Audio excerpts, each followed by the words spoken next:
going to the moon. Going to the moon. We're going to the moon.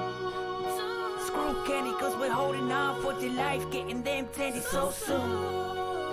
Don't be mistaken, the apes won't be shaking or breaking because we're going to the moon. One day, very soon, gonna wake up on the moon. Brand new yacht and a McDonald's in my living room. Bright yellow Lamborghini, 50-meter swimming pool. Champagne every day, hey fam, what you do? Wanna hang, wanna chill? Oh, you got a mansion too? Oh, that's right, held on tight, jack titties every night. We was in way back when they tried to chop it down to 10. And just couldn't comprehend, ace was strong until the end. Now let's retell it, Citadel they be sweating. Had enough of these felons, but the apes we rebelling. Cause we never be selling, till we send it to heaven. Now we be out here yelling, hey screw you Kenny. Bought my wife a minivan to share with the boyfriend, but I pull up in the Benz, plate saying olive crayons. Going on an airplane, don't think we'll be back again. Celebrating every day like it's your birthday.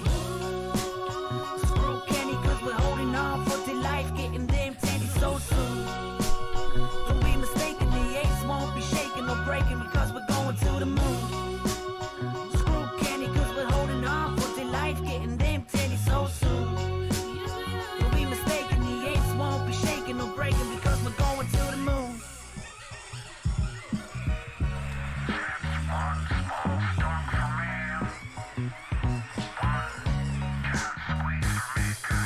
Today's expectation, probably more manipulation. FUD, a creation of a crooked operation. Bought more while it was low, got more dips than Trader Joe's. Oh, you thought that we'd let go? What the hell you take us for?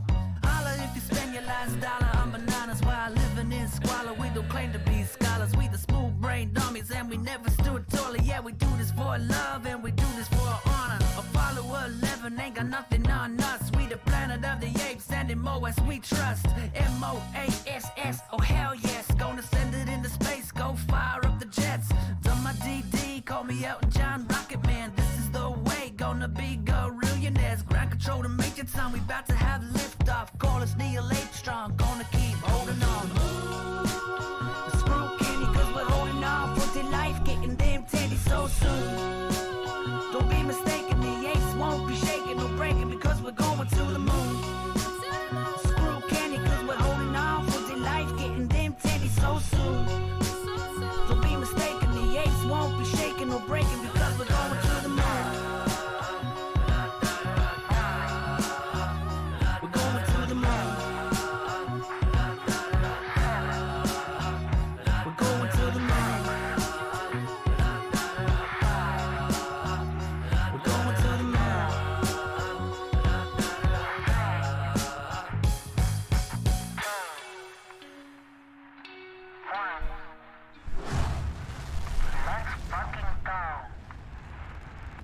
to the moon. Moon gang, hello, happy Tuesday morning, afternoon, evening, night, whatever it is for you, but I hope you're having an absolutely fantastic October 12th. We gotta talk about what's going on, and really, as you saw from the title of this, it's the overall vibe of today to get everyone like really centered on what to expect for the day, at least coming into it. The futures are currently flat, and I think a lot of people are just waiting on the outside and trying to understand what's going to happen next. Right now, I would say the main thing truly is what's going on with the debt ceiling. We are expecting some comments from Nancy Pelosi, the Speaker of the House, today. So we might get some movement on that. It already passed the Senate, and the president has already mentioned that once the House of Representatives passes it, he will also pass it. As of now, the current thing on the table is for them to kind of kick the can down until December 3rd. A lot of people waiting on that. Remember, the government had off yesterday because of Columbus Day, Indigenous Peoples Day, whatever you want to call it. They had off because of that. So today we're back into the political play of the situation. So we are waiting on that. And on top of it, a little bit, let me just get the exact number for you. Market. So in reference to what we have with the Evergrande situation, just so you know, Gamestop is now the most mentioned ticker on Wall Street Bets as of this morning. So when this happened, really yesterday we saw a nice movement. So I think that's some exciting news for GME. But yes, okay, so for Evergrande, reportedly missed 2 different bond payments worth up to $148 million. So Evergrande, obviously that's a big bond payment for just to pay on that interest. Very, very interesting there. But it does seem as if the Evergrande situation, in more of a generic sense, is having less and less of an impact on the overall market, especially in the US, as we just move on like day after day. I think people, it's just not getting as much attention. People are paying attention to it less. So to me, the main thing really driving what's going on right now, it's relating to the U.S. government, the political gridlock, and more of the debt ceiling issue. But just to get us all set up for the day, IMF cuts global growth forecast, citing supply disruptions and the pandemic. This seems very, very similar to what Goldman just came out with over the weekend, when theirs was in more reference to consumer spending, but their models over-predicted how quickly consumer spending would come back. So it seems like we have different well-respected organizations cutting their rebound prediction, the growth, the global growth. But anyway, let's talk about the 5 main things you need to know before the bell goes ding, ding, ding in about 30 minutes. Wall Street looks to avoid a 3-session losing streak. So this is a couple of the things we were talking about, but remember, you probably in the mornings hear me talk about this. So we know that the bond yields are going up, and this is having a more so of a negative impact on high growth stocks. Think of those big tech stocks, especially the ETF, the Qs, the QQQ. So when you're in this scenario of high yield, and the yield is continuing to go up, and you also have more of a choppy market, to me, I would interpret that to be people are once again, probably rightfully so, worried about inflation. Inflation is definitely something to consider. And on top of that, I mean, some news outlets are starting to report it as an energy crisis. Crude oil is still above $80 a barrel. So you're throwing that into the mix, and you have an interesting scenario. Now, I'm not here for doomsday or anything, but there are, let's call it, headwinds currently facing the market. But also remember, for this particular week, we have a lot of big banks all reporting their earnings. So it'll be interesting to see how they do perform. Is it an overperformance, underperformance? So kind of pay attention to all the major banks that are reporting this week. Obviously, pay attention to oil, and really pay attention to what's going on with the yield and how it's impacting certain large tech equities. We already spoke about this, House to vote on the short-term debt ceiling. So the main takeaway you need to know from this is Nancy Pelosi is set to speak today. I believe they are actually voting today. So hopefully we get some positive news related to the House. And we know if it passes the House, the president has already said that he will pass it. This is just not an official fix to the problem. This is kicking the can down the road till December 3rd. And from there, basically, they're just saying, hey, let's raise the ceiling by $480 billion. Let's get us to December 3rd and try to figure it out there. Southwest Airlines cancels dozens of more flights. Southwest, which trades under the ticker LUV, scrapped 87 flights, or about 2% of Tuesday's schedule, after canceling 2,200 since Saturday, most of which were on Sunday. There was speculation this weekend's disruptions were driven by excessive worker sick calls tied to COVID vaccine mandates. Southwest said that's inaccurate and unfounded. This seems very, very weird to me. And just because if you look into the Twitter sphere of things, it's almost, they're saying this is exactly the problem, is because of this quote unquote sick out. So I think it's interesting that Southwest is trying to like back down and say, no, it's inaccurate, unfounded. Like that's their own quotes. I don't see like what the issue there is, just saying the truth of the situation. But I just wanted to bring this up, that like something very weird is going on with Southwest right now, and it seems like the leadership team is coming up and saying something that is very opposite of what the employees and also the patrons of that airline are saying, of like, no, like it's down like right here. I could see all these employees are just not going to work. So a big disconnection there. And I don't know if any of you listening have recently tried to fly, and maybe you have a little bit more insight into the Southwest debacle right now. But we're seeing two very, very different stories of what is or isn't going on. GOP Texas governor prohibits COVID vaccine mandates, and this is the Republican Governor Greg Abbott. This is his quote: "The COVID-19 vaccine is safe, effective, and our best defense against the virus, but should remain voluntary and never forced." I know this particular thing is a very touchy subject. I'm sharing it with you. This is by no means my own opinions. I implore everyone out there to do their own research, to do their own DD. As always, I'm just explaining what is going on in the news, and it's in no way representative of my own personal opinions. But if you're in Texas, it does seem like the concept of a mandated vaccine is literally outlawed now. Jamie Dimon, the CEO of JP Morgan, yesterday said that Bitcoin is worthless. I talked about this in my update video. It's interesting. Here's his quote: "I personally think that Bitcoin is worthless, but I don't want to be a spokesman for that. I don't care. It makes no difference to me. I don't think you should smoke cigarettes either." It's crazy. And in fact, he actually went on and had even more like absurd comments. We know that Bitcoin, they're going to mine to a total of 21 million. And he's like, how do we know that? Has anyone seen the code? Like, he was skeptical of the code that is open source. And me being the petty person that I am, I went to the open source code, looked at Bitcoin right there. You can see it. It's a constant 21 mil. It's like, we know it's going to happen. This guy... obviously successful. You don't become the CEO of JP Morgan without knowing a thing or two. Vastly influential, vastly powerful, vastly wealthy. But it's also, to me, this is just reminiscent of commentary of a person who made money in the previous stage of technology and is clearly not adapting with the times. The comments on it, comparing just being a Bitcoin investor as the same as, I guess, smoking cigarettes, and then being dubious of the code, which is open source. And for those of you who aren't coders, open source just means that you could go check it right now if you want to. The code is not hidden behind like a secret veil of secrecy or anything like that.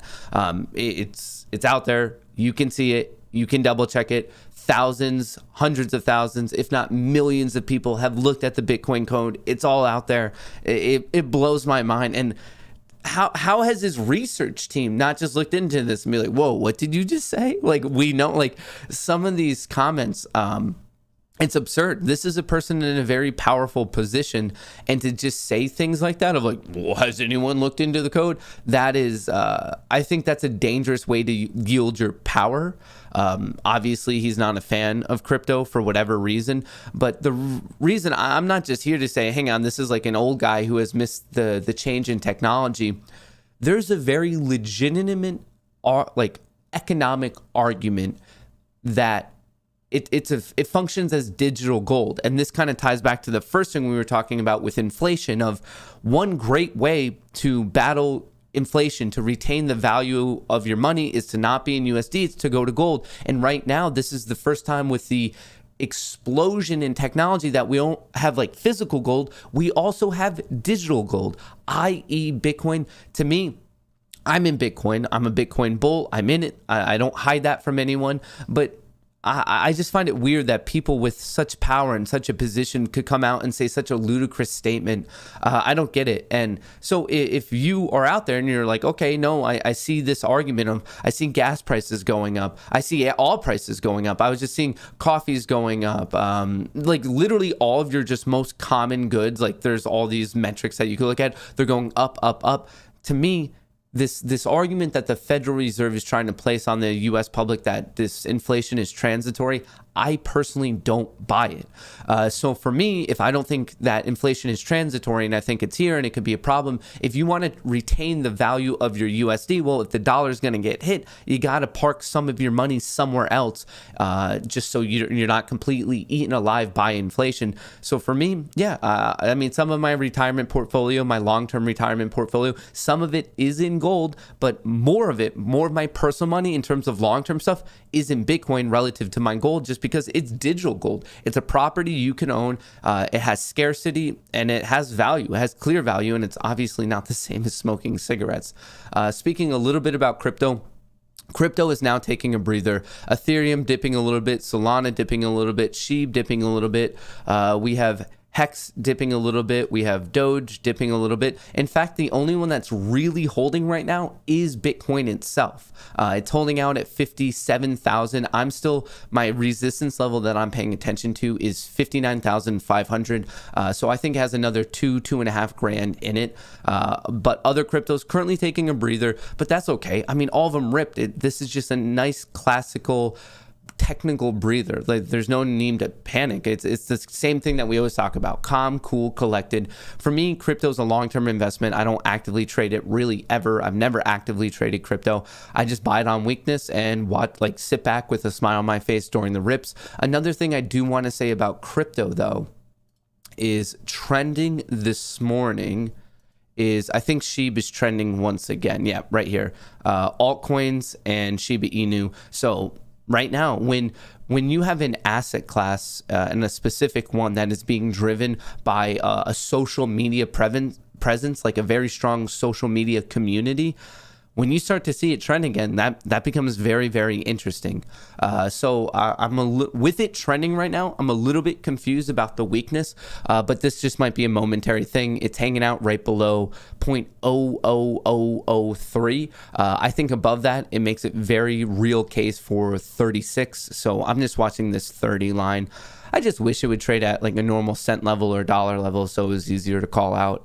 All these zeros do make it difficult. But anyway, crypto taking a breather, and right now the markets are a bit flat, a little flat to a little bit of the upside. I think we're just waiting around. Any of the movements you see in the Qs, the SPY, IWM, right now everyone is really just waiting to see what the House of Representatives does with the debt ceiling. More specifically, I do want to do a bit of a breakdown on AMC, GME, all of that good stuff.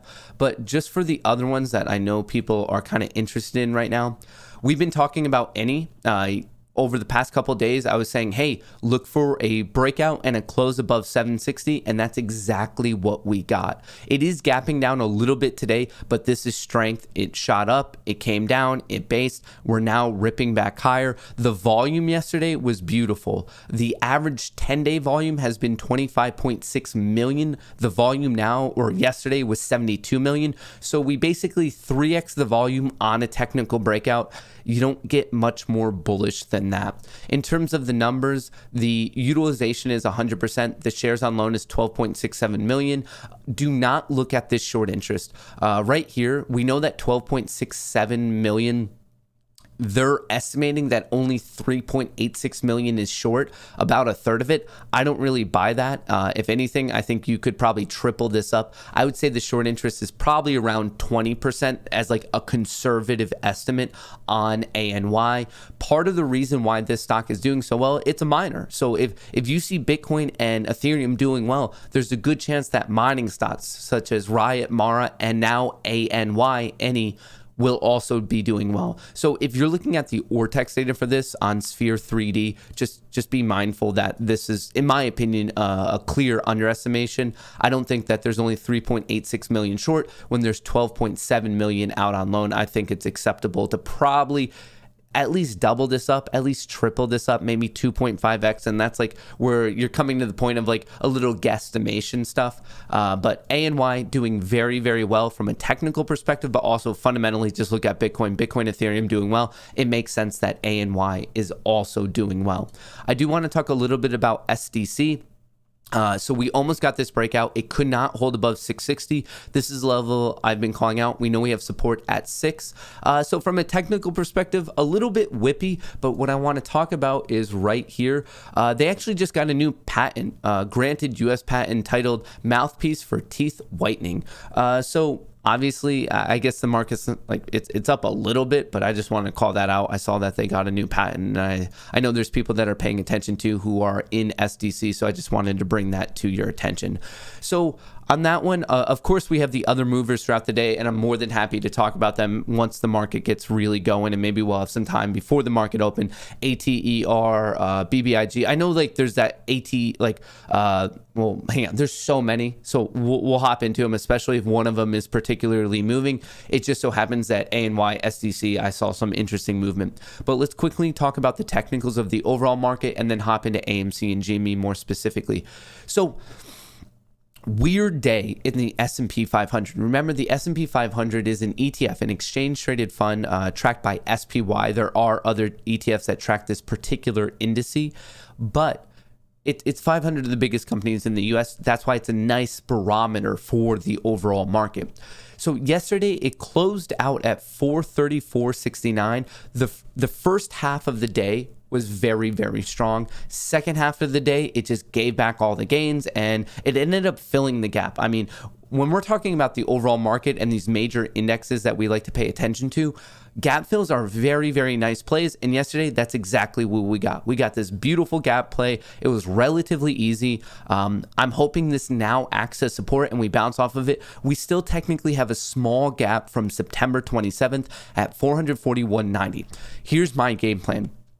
If the political system kind of goes the way that it's seemingly going, as in we pass this debt ceiling, I think it'll be a pretty easy play to just get this gap fill. And obviously you could continue past that, but I'm just talking from a technical perspective in the short to medium term, a nice gap fill up to 441.90. So that's kind of my initial thought.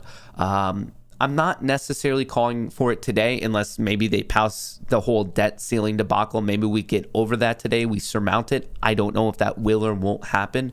So this is like more of a longer term, short term prediction, if that makes sense. But for today, it's as easy as this. Is 435 going to hold? 435, 435.50. If that holds, I'm looking for this to continue upward. It's that simple. If it breaks down again, and then I'm watching 433. In terms of the tech-heavy ETF, the Qs, we got smacked at this trend line for the gazillionth time. It got smacked pretty heartily.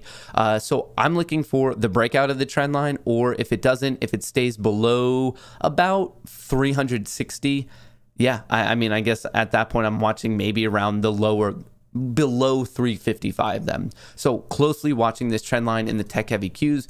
Russell 2000, we still have a little bit of a gap fill from what is this high on October 6th, specifically 220.20. The low yesterday was 20.25. So we were off on this gap fill by 5 cents. So I'm looking for that gap fill. I'm also looking for the gap fill and for it to remain as support. Nice region of support, hoping that we see just basic green in the SPYs, the Qs, IWM, all of those. The chance of it being green goes way higher if the House of Representatives does what a lot of people are predicting them to do. Now let's quickly talk about AMC and GME. So AMC, the utilization 86.5%, shares on loan 113.7 million, and the short interest right now at 17.67%.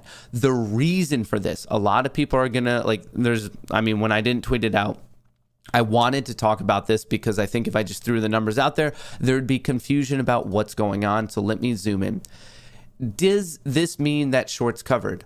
Well, we know that small outfit, Iceberg Research, they said they covered, but also if they covered yesterday, there's a 2-day settlement, so that wouldn't really be reported in the numbers until tomorrow.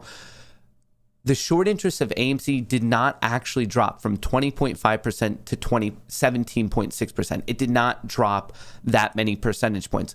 What happened is the exchange reported short interest came out yesterday, and if you look at this, exchange reported,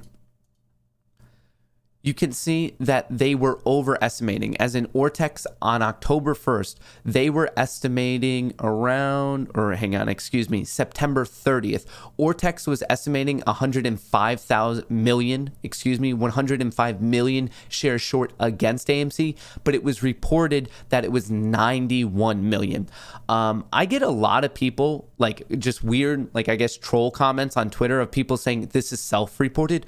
No. It's not like hedge funds are saying, oh, this is how many shares were short. This information is coming from FINRA and the brokerages. It's not like hedge funds are like, yeah, this is how many I have short.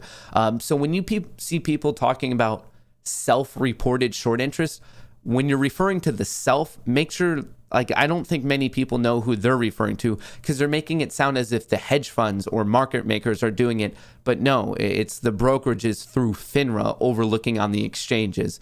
But anyway, the reason for this drop is the fact that Ortex is doing its best, the best of its ability to use its model to predict on how many shares out on loan are actually short. And as of the end of September, there was an overestimation, so they had to recalibrate their model. Sometimes we've seen giant jumps upward. Other times, like this one, we see a decline in it. So the shorts didn't actually cover. This is Ortex recalibrating its model to be as accurate as it possibly can be. I cannot stress that enough. It's not like a lot of shorts just got out of the game. It's just a model recalibration based on the data that was released yesterday, but it was valid as of September 30th. In terms of GME, very, very similar situation. Right here, let me just bring all this up for you. So same thing, September 30th, Ortex was estimating 9.5 million shares short, but the reported number was 7.8. Ortex overestimated, they recalibrated their model, hence the drop to 12%. This has nothing to do with the shorts actually covering. This is just a model recalibration. One of the biggest issues with being a retail trader and or investor is the size and the quality of data. And right now, is Ortex perfect? Obviously not, but it's still better than any other thing we have. I see a lot of people out there, and people, I guess, can have their opinions on it, but they're like, oh, it's 10x more, it's 20x more, it's 100x more. That's fair, but I still question, what's your data source? Ortex, the way you could use it is it's your conservative floor value. It just tells you a basis of where you're at. Is it going to be 100% accurate? No, we know it covers 85% of transactional volume. So out of the legal, legitimate picture, it has 85% of that. And of course, it's not collecting any data of illegal, illegitimate things because those things aren't reported. So how would it have it anyway? Ortex, it's one of these things where I see people basically bitching and whining on social media of like, why would you use that? What's going on? And they just have these assumptions of like, oh no, it has to be 10x, 100x, and that's fine, but you have to have some sort of data source to back it up. And with it, I know of no other data source that is more accurate in terms of these short numbers than Ortex. Is it perfect? No, I would never argue it's perfect. And in fact, they would never argue it's perfect. I've talked to them about it. They're just doing their best with the data that is available to them. And it's because of that that I would always use that as the conservative floor value. Gives you just the idea of the realm that we're dealing in. All right, it looks like we have how much time until the market opens? 3 minutes. Perfect. So as we head into market open, we're seeing some buyers step in the overall market, but let me get to some of these questions. Gotta show them Prague daily. Prague, what's Prague up to? Prague had a very, very nice day. Nice breakout of 150, shoots up, comes down, bases, breaks out of 147, 156. I was calling out 156 as an interesting level to watch. Right here, this is pretty easy. You're just watching 220. From 220, I would then watch 240, but I would specifically be interested in 270. These are the levels I would watch today on Prague. Sorry, I jinxed your weekend when I told you to have a great one. From now on, I'll say have a bad one so you don't catch another cold. What's going on, Randall? Matt, good morning. What's up with the Ortex significant drop with no reflection in chart, in my opinion, possible returning non-shorted shares that were borrowed? Nope.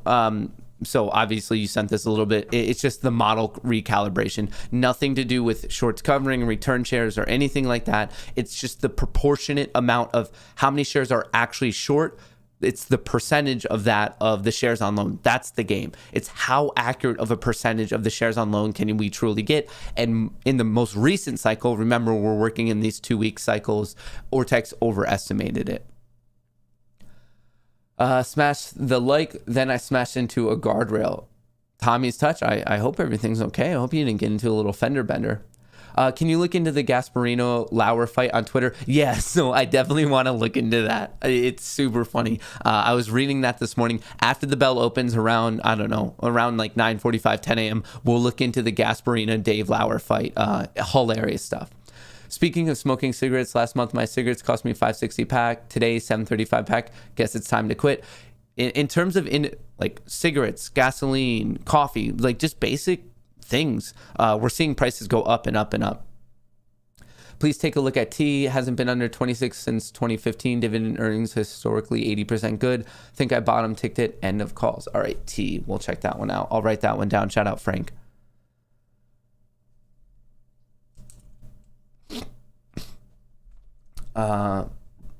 Moro Buzo candlestick pattern. I have never heard of that candlestick pattern. Let me check it out. We are about to get rocking 15 seconds. Moro Buzo is the name of a Japanese candlestick formation used in technical analysis to indicate stock had traded strongly in one direction. All right. Ding, ding, ding. The casino is open. All right, let's drop this to the 1 minute. 1 minute. Whoa. Whoa, whoa, whoa.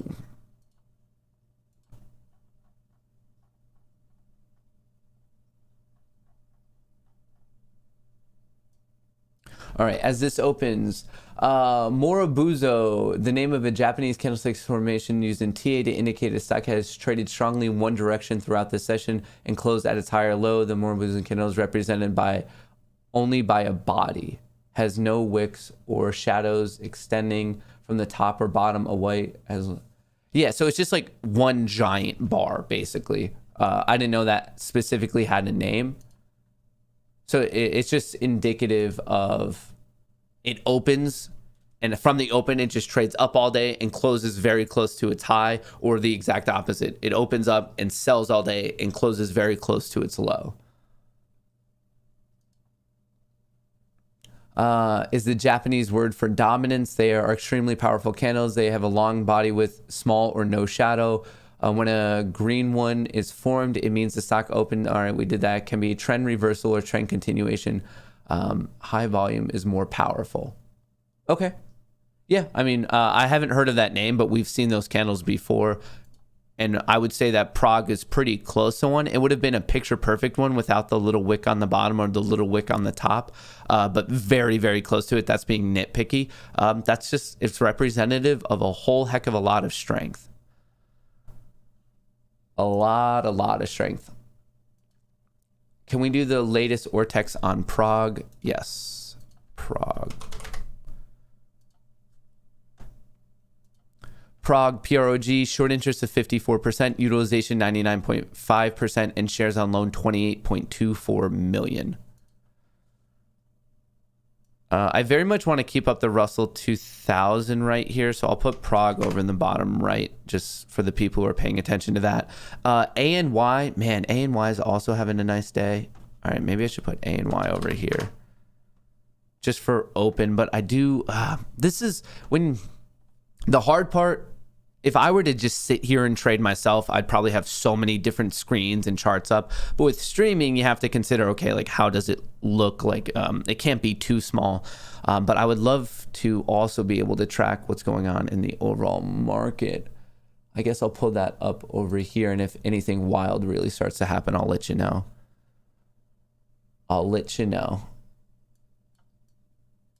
It looks like the Qs are getting hit out of the gate. For whatever reason. All right.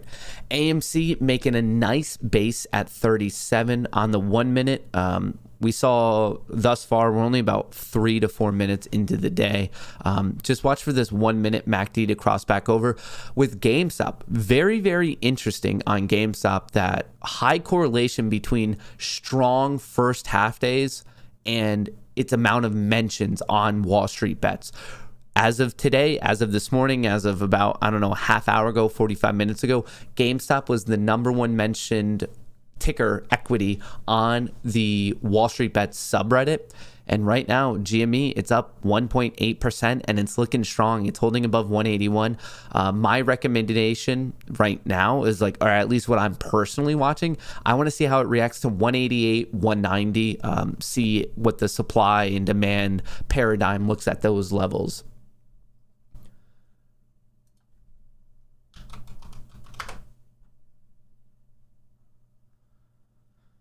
All right, ANY not holding the best right now. SPY selling, huge pop. Qs exact same thing. IWM kind of the same thing, a little bit more strength in reality.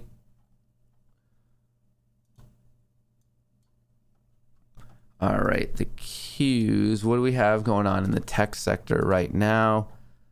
All right, so the Qs, look for it to hold 360 if you're watching tech. IWM, look for it to hold above 220.5.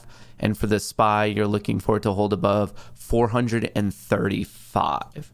That's kind of our breakdown. Let's watch IWM just because we know it's a bit more correlated with AMC. Prague, you're looking for the breakout. What was it? 220. Excuse me. Prague. Yeah, Prague, 220-ish, 240-ish. We see some wicks all the way up to the high 240s. So just to make it very, very clear, I have no Prague position. I'm not in Prague, but just a lot of people are asking about it, so why would I not talk about it? And if you're in it, I hope you're crushing it. I hope you are making some moolah. What's your opinion on GOTU? I'll write that down. At what percent of AMC short covering will make you think AMC play is over for this squeeze? So like how low would I have to see the short interest?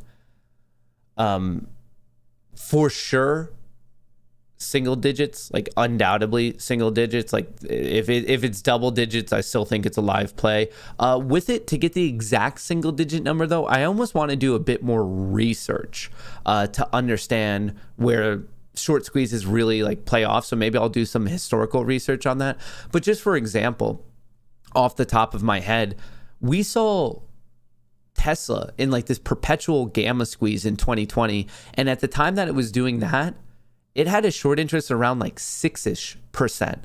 So with it, like that's just like one data point I know of a stock that, and like I said, that was like a continued slow grind of a gamma squeeze on Tesla. But I would have to do a like more research of like for me to be like, okay, this number of like, not really much like gunpowder in the keg anymore. But for that one, I'll come back to you. That's a very good question, Tommy. Let me do a little bit like statistical research on these short interest plays. GWH. I'll look into that. GWH. Shout out Javier.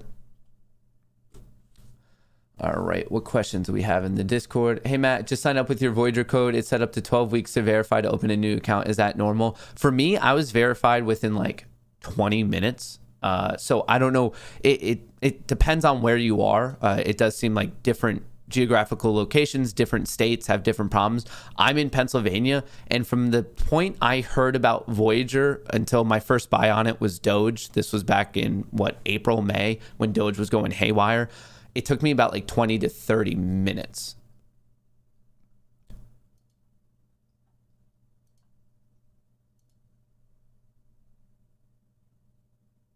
All right, I'm seeing if there's just any breaking news as we get going today.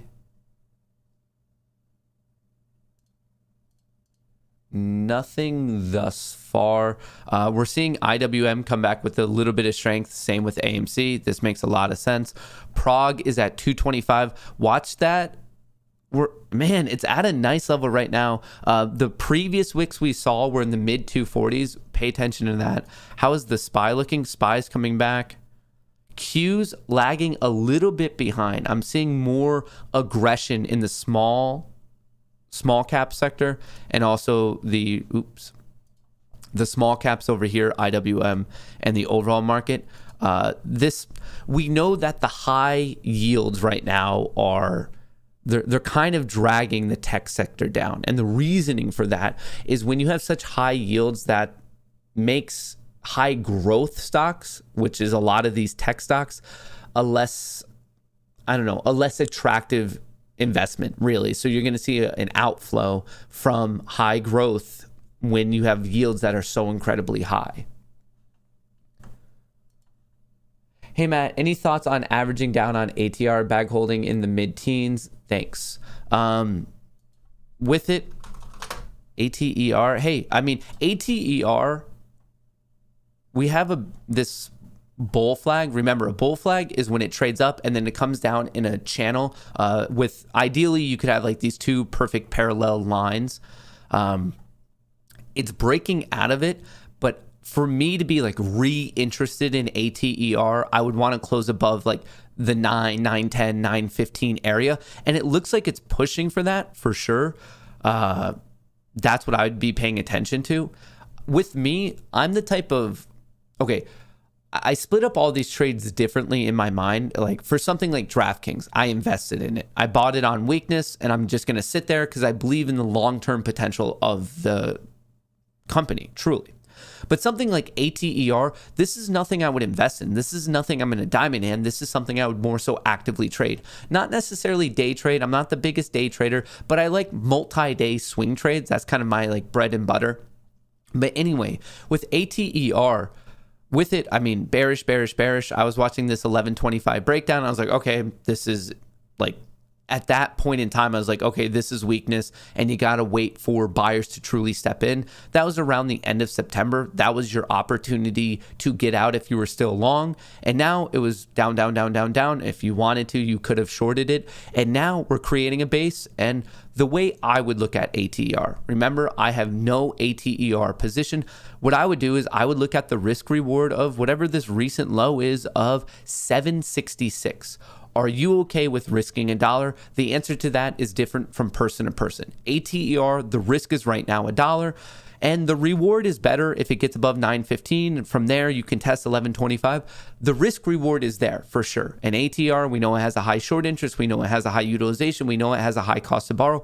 So the makings are there for something special, but does that guarantee anything? I feel like there's a lot of new apes in this world that as soon as they see a high utilization, it's a lower float, a high short interest, they think it has to happen.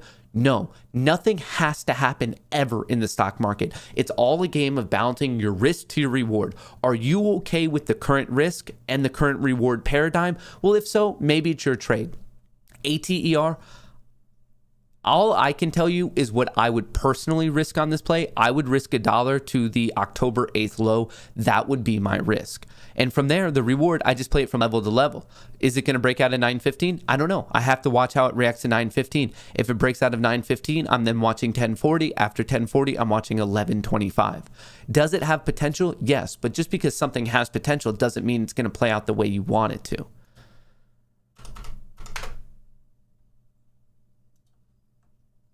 Q's SPY. So the small cap is actually looking the best right now, which should bode very well for AMC.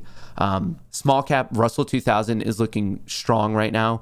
The SPY, it's having a little bit of an issue at 435.80. Look for the push above that. And in terms of the Qs, relatively weaker. Really, the Qs need to get back above 359.75, but we're seeing some relative weakness. How is Prague doing?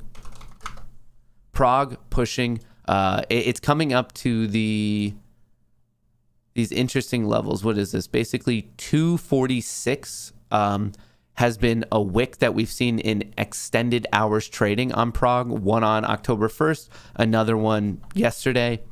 So we're looking at this 246 level. This a breakout above that, of course, there's a key psychological level at 250, but from there, you might be talking 270 in a very, very rapid manner.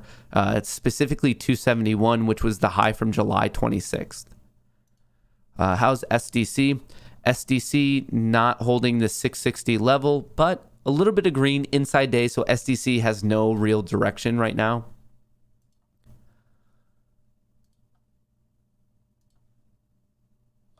Something just hit the SPY. Something just hit the Qs.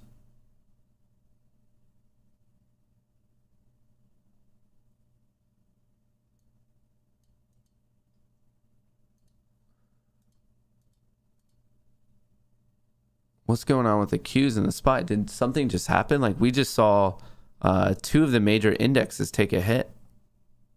Whoa. What are they doing? Was there some sort of political announcement? Not that I see.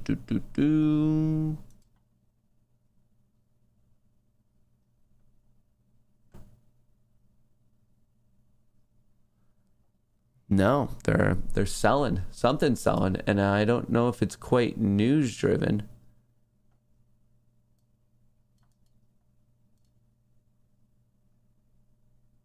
Huh.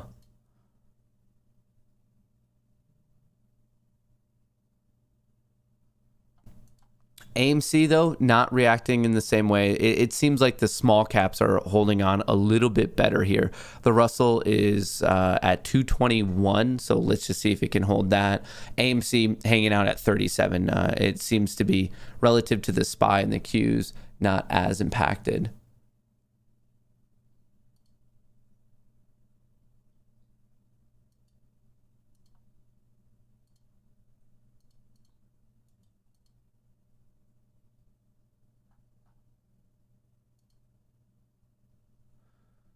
Whoa, we're seeing this dip. Whoa. Markets, we're seeing some sellers right now stepping in ever since 943. Look at this, it's just accelerating.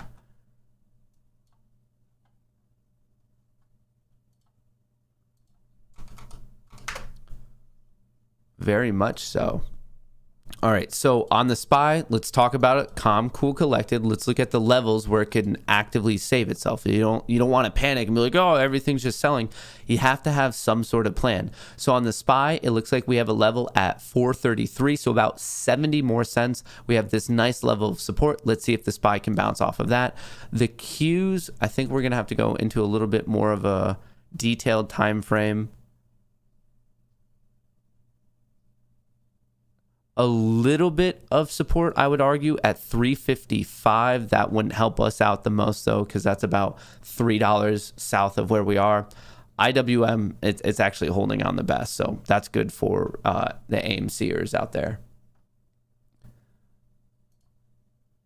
I got caught holding ATR, but I only bet what I was willing to lose. I'm still holding and hoping to make the bag smaller at that point. Shout out, Jeremy. Can you give a technical of DNA? Yes. What's going on, Mr. Core DNA? Can you check out APPS? Yes. Digital Turbine. APPS. Volume on Prague is insane. Yes. And Prague is, hang on. Prague, 52 mil already, 53 mil already. This thing is trading huge volume. Thanks for answering the question. I hope you make that video. I'm sure the 3% in drop AMC short scared some novice apes. Yeah, so the drop in the short interest, it has nothing to do with actual shorts. This is just, remember, it's an estimated short interest and they're just recalibrating it. The Ortex drop, it was because Ortex, as of September 30th, was overestimating it. They recalibrated the models to be as accurate as they possibly can. It had nothing to do with shorts returning or shorts covering or anything to do with the shares that were being borrowed being returned to the original owner.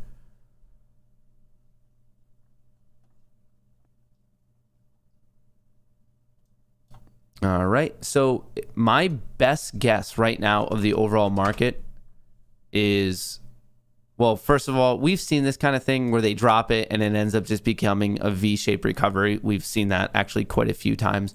But anyway, my best guess is, I don't know, did Pelosi start saying something?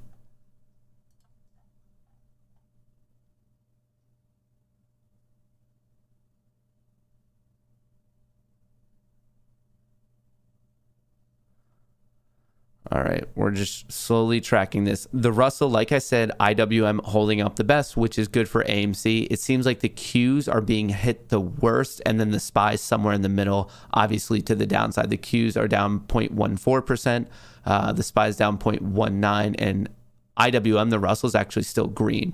GME still green, up 0.5%, up $1. AMC's down slightly, down 12 cents. ANY is hanging out at 750. ANY, that level I've been watching on it, is 760, so very close there.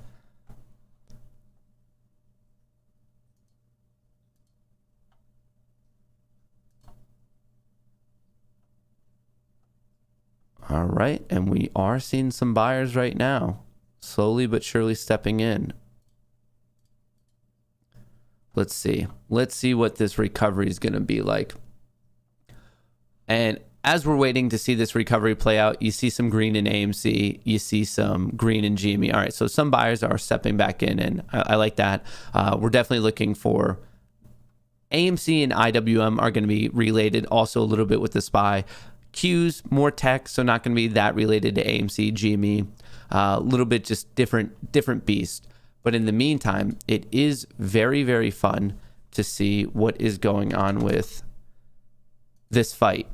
This is hilarious. This is absolutely hilarious. How do we get into this? I mean, they're really funny. So this is coming from Sorry Charlie. Story details a small piece of Gary Gensler's agenda to upend U.S. markets. Our reporting shows Endgame force all trades to exchanges, the biggest change in market structure in 2 decades, even though retail trading has been cheaper and easier. Obviously, this is a red herring argument. Sorry Charlie probably doesn't know what he's talking about. In fact, not probably, he doesn't know.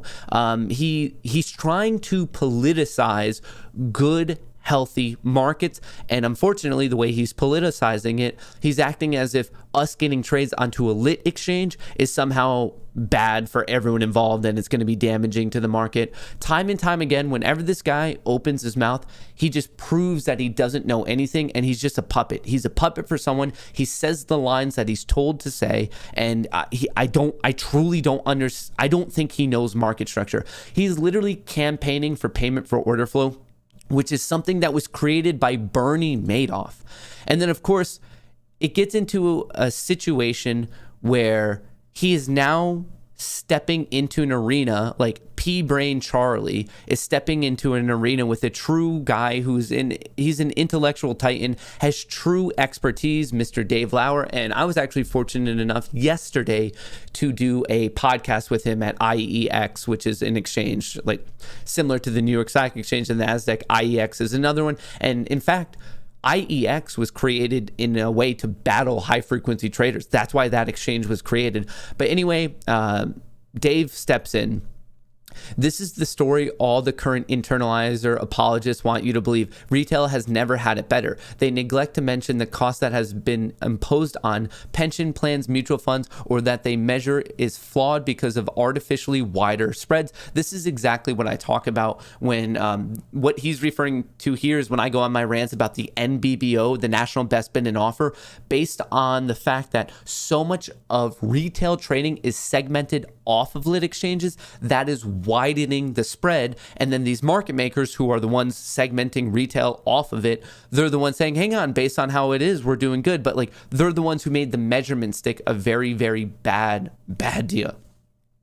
Segmenting retail order flows harms markets, widens spreads. Then those who champion this segmentation measure so-called price improvement against a wider spread and claim retail has never had it better. It's dangerous, and of course those making the argument know that. But Virtu, Citadel, and other retail brokers are simply making too much money, so they're desperate to maintain the system. They will fight the SEC tooth and nail on this in order to preserve their annual bonuses. But something is different this time. A huge set of retail investors has become informed, understands the corruption of the system, and is fighting back. That's a force that hasn't been reckoned with before, and one might actually make a difference this time. And that's exactly one of the main things I campaign for, is like, I think our community is big enough that we can truly change the market for the better, not only for ourselves, but everyone engaging in it this time and also in future generations. But the worst decision dipshit Charlie has made right here is clapping back to Dave Lauer. You don't clap back to someone who's truly an expert on it when you yourself don't know anything about it. This is the story that the Tin Hat Brigade of market structure want you to believe. What they omit: trading has never been easier and cheaper. Pension funds can trade at fractions of a penny, and yet we need to blow up the system. Also, they never provide evidence of wider spreads. There actually is evidence. He just said that it's without research. Let's break this down. I don't know what Dave said back to this, but let me break it down and we'll see if I'm right or wrong. Trading has never been easier and cheaper. Well, first of all, easier and cheaper. Do I have a little bit of respect for Robinhood? Yes, I do. They brought in so many new traders into the market and they were trading very, very easily for free. But this is the analogy I use. The Wright brothers did not stop at the first airplane. They created the first one. They made it better. So Robinhood, unfortunately, did not continue to iterate. They kept their old shitty business model. And we know this from testimony of the chairman of the SEC, Gary Gensler, in May of this year himself said, Robinhood went out of their way. They specifically went out of their way to accept a higher payment for order flow in return for shittier execution for their clients. They're not changing with what the retail public wants, and they're going to be left in the dust. It's that simple. So to say that it's never been easier or cheaper, we now have things such as Public, such as Fidelity. There's various brokerages where you can trade easily and for free, and you can trade directly on a lit exchange. If you are trading on something like Robinhood or Webull, I don't know what to say to you. It is so easy to sign up for another brokerage where you can route your own orders and not pay a commission. If your argument is, I don't want to pay, that's okay. You can trade on other things that avoid market makers, avoid dark pools, and get your orders on a lit exchange for free. There's no reason to be trading on them anymore. So this right here, it's never been easier and cheaper. I agree, but you could do it without payment for order flow. He's talking about pension funds also never provide any evidence. There is evidence. There are written academic papers on this. What is this? What qualification you have to talk about market structure? Since when shares is a good thing. By doing that, you own no share, like buy a car, blah, blah, blah. Okay. He's just being a dipshit as always.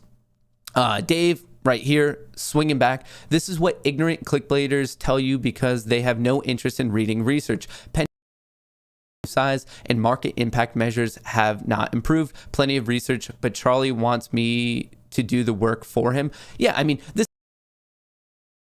YouTubers videos and calls it breaking news. Whenever has that happened? When a guy who is on the news is F. Am I back? Am I frozen? Hello? Hello, team? Team?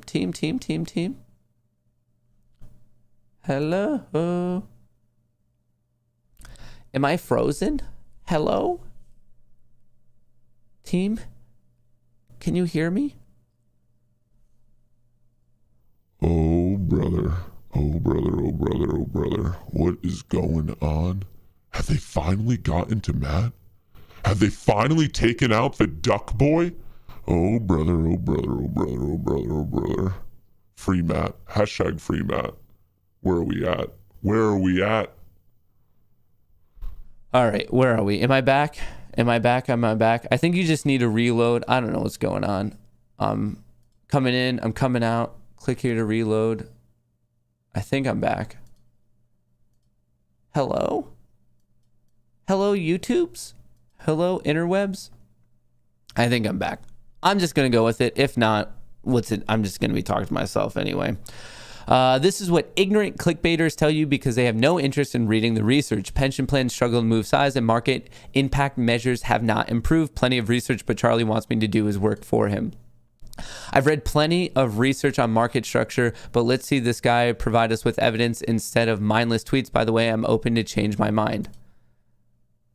He calls me rational, well-formed arguments mindless and accuses me of being in the tinfoil hat brigade, but he's not. He's open-minded. Of course, I'm just making the same arguments Citadel made before they started making so much money off of payment for order flow. Do you know how many of the country's largest pension funds filed complaint letters to the SEC making the exact points I've made? I do, because I've worked with them on these issues in the past. I've read plenty of research on market structure. He's not read anything at all. Like, at all. This dude has not looked into it. He just doesn't know. This is so frustrating. The fact that this guy still has some sort of platform, the dude is a liar. A liar, a liar. Like, this isn't some debated thing of just some YouTuber of like me starting drama. Sorry Charlie steals YouTubers' research, calls it breaking news, and then just doesn't admit it. Back almost a decade ago, he lied and lied and lied about being a Pulitzer Prize nominee. No, he's not. Why? This guy doesn't know journalistic integrity at all. He pumps and dumps Robinhood. He pumps and dumps various market makers. He just doesn't know about the system. And it's crazy because he has the resources available to him to actually learn about it and to maybe do something good with his position. But time and time again, he just chooses not to. Blows my mind. Absolutely blows my mind. What do you think about the next resistance on Tesla? All right, let's write that down. So anyway, all you need to know about that is Dave is very much right and Sorry Charlie is very much wrong. And to the point of it's a lot of this stuff is not opinionated. That's one of the weirdest things, and maybe I don't know. It's one of the things that I find interesting about this community, not only the apes, but then the people who fight with apes. A lot of times people fight as if it's as if there's like an opinion aspect to some of this, when a lot of it you're fighting about facts, like cold hard facts, which is something I just don't get. Like, we have we have the stats, we have the facts, we have the figures. It's there, it's written about. I just don't get it. Let me actually read you something. I think this is very, very interesting. I need to find one of my old tweets. How do I do this? I think it's advanced search.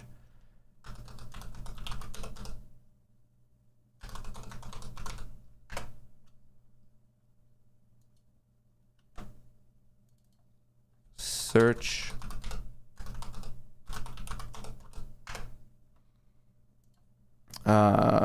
Citadel. And it's from me.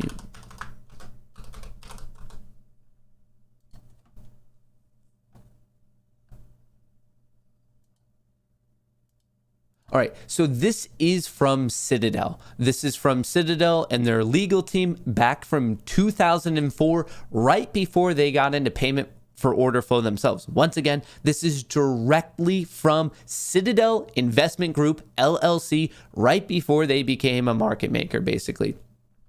The practice of payment for order flow creates serious conflicts of interest. Internalization without meaningful price improvement reduces competition, limits price discovery, leads to market fragmentation, and should be banned. Right? Like that's from Citadel. That is from Citadel themselves. Ridiculous. Absolutely ridiculous.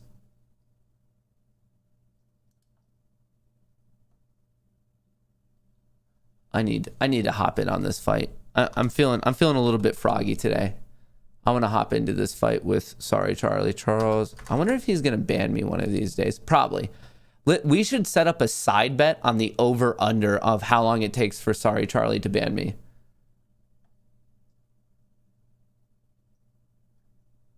Over under.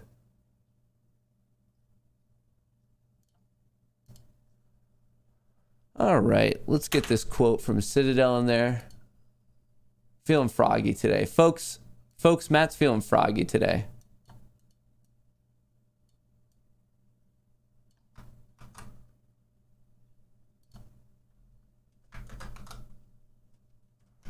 All right, let's get this out to Sorry Charlie.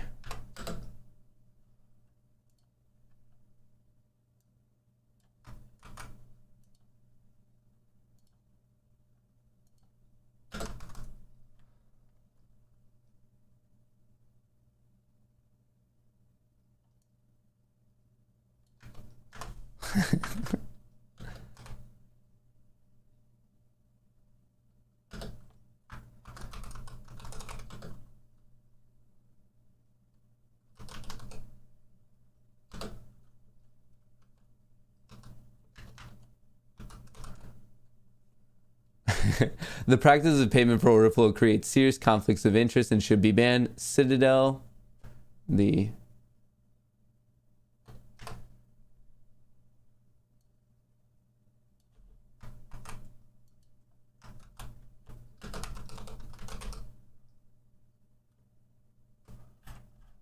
all right, and let's give him our source because he's so into finding sources.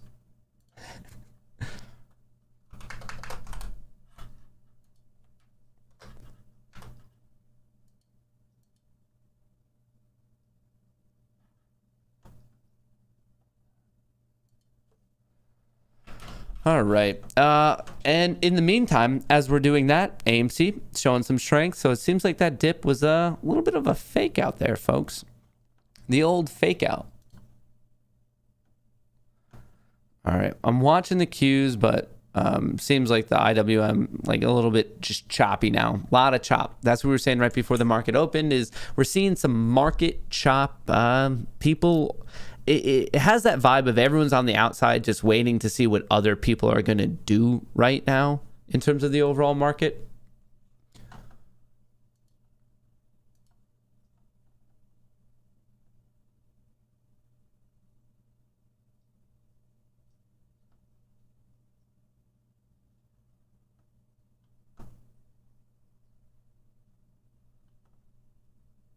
IWM 221.60. It is nice above 221.50. AMC hanging out, still holding on to 37, doing very nicely.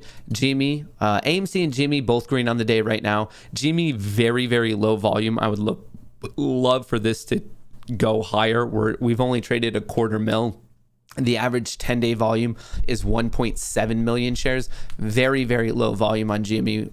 Looking for that to increase not only the price, but also I want more volume. I want more market engagement. AMC, low volume as well, 5 million, and we are a half hour into the day. So both AMC and GME, it seems like it's going to be a low volume, low volatility day. As of now, obviously things can change. We've seen these weird things happen before where they do nothing and then around like 1 or 2, they just start to rip. Obviously, fingers crossed that happens. But right now, we're just seeing light volume and it, like I titled this, the thumbnail on this, calm, cool, collected, folks. Sometimes days in the market can be very, very boring.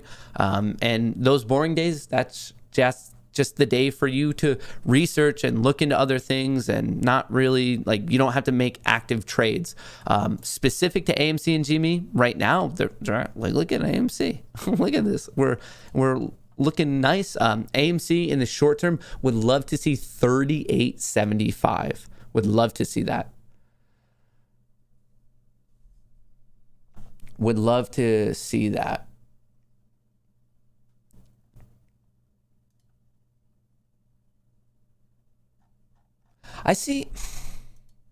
I'm curious. Very, very curious. I'm seeing more stuff about dark pools. And I think maybe dark pools are somewhere where I deviate from like a lot of the people in the community. I'm not as against dark pools as like a lot of people within the community are. I think there's too many, and I think the regulations are a bit too lax, but dark pools do offer a competitive advantage. I don't necessarily, I want them to be fixed. I don't want them to go away. Dark pools do help with efficiency, and they help with when people are trying to create or offload series size. They help like keep the volatility in certain equities low, because like all of a sudden, if you see a pension fund trying to buy 1 million shares of AMC, well, if you see that buy order sitting there, that runs the price away, and that's not necessarily the best thing. So to clarify, I'm not inherently against them. I just think there's too many. I think they're not regulated enough. And what I would do is I would say I want less dark pools, So I want less dark pools that are more regulated, and specifically, I want everyone to be able to use them. So right now, you and I can trade on some dark pools, but then there's other dark pools that are member only. My idea is if we're in a free market and there's going to be dark pools out there, everyone should be able to engage in them at their own leisure. So with it, I mean, I'm just seeing a little bit more about dark pools here. I fully get that high frequency traders can definitely run amok within dark pools. I think that needs to get fixed. But overall, market makers and dark pools and lit exchanges, they all play a very important part to our overall market structure, and a very important part. You don't want them to just go away. I know that there's creators out there and social media personalities who try to pitch the concept of people buy on dark pools, then they sell on a lit exchange to depress the price. That's inaccurate. There's no evidence of it, and also when you just think about it, it's logically flawed. I don't know how to be more straightforward about that. Like, I'm not here just to play nice because another creator says something erroneous about a dark pool. I put in too many hours of research of my own and speaking with stock market experts such as Dave Lauer, Ronan, John over at IEX yesterday. We had a great talk with them. I've just put in too much time for me to just be like, oh, well, hang on, this is stepping on someone else's toes. Like, I need to be nice about it because they said that. When I know someone's actively wrong and it involves your money, I need to tell you how it is. Do I think dark pools are perfect? No, I know crazy things go on there, but if you could wave a magic wand and fix the internalization of market makers or dark pools, you better pick the payment for order flow market maker internalization way before dark pools. In terms of like the net damage to the market and in terms of the magnitude of nefarious, illegal, illicit things going on, I'm telling you, there are so many bad things to look into to just get like stumped and I guess caught up in this argument of dark pools and buying there and then selling on a lit exchange and driving the price down. It's just not what happens. There's too many truly bad things going on that we need to focus on those things and make good arguments for them. And I want to make a standalone video on like all the things that Matt Kohrs, would fix if I had a magic wand and could fix it overnight. Payment for order flow would be one, but that's just a symptom of an overall problem. There, in my opinion, is too much trading being done off exchange. When you have these equities, especially these quote unquote meme stocks, as mainstream media likes to refer to them, when you're talking about 50, 60, 70% of transactional volume happening off exchange, that's another misnomer. A lot of people think it happens in dark pools. That's not true. When you're talking about all of the trades happening off exchange, over 90% of it is done by market makers and less than 10% of it is being done on dark pools. Those are just some facts that you could look on OTC transparency. That's all reported on FINRA. That's not really a debated thing. I mean, the data is out there and anyone could look into it. So my first thing is I think too much trading is done off exchange.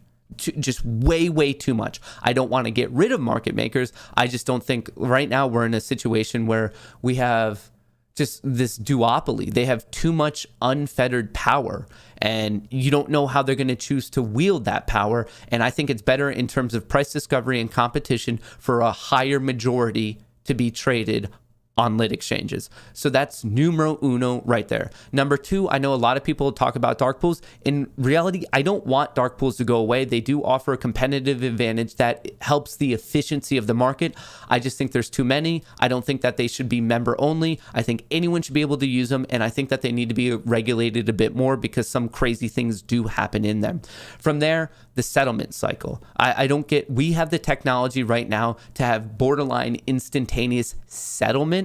Right now, the fact that we're at T2 settlement and the market makers are moving on a T6 settlement time blows my mind. I want instantaneous settlement, and all of these things are going to take time.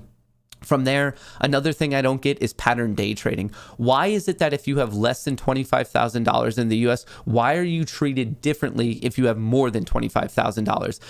It's your money. You should be able to trade it however you want. How many of you listening right now have not been able to get out of a trade that you wanted to get out of because you would have been dinged for your last day trade. It happens to so many people. It's happened countless times to me. And I'm sure there's a lot of you listening right now. They're like, yeah, no, I wanted to get out of a loss. I wanted to take profits, but I couldn't because it would have been my 4th day trade and I would have violated the rules. I do not think it's a good rule whatsoever.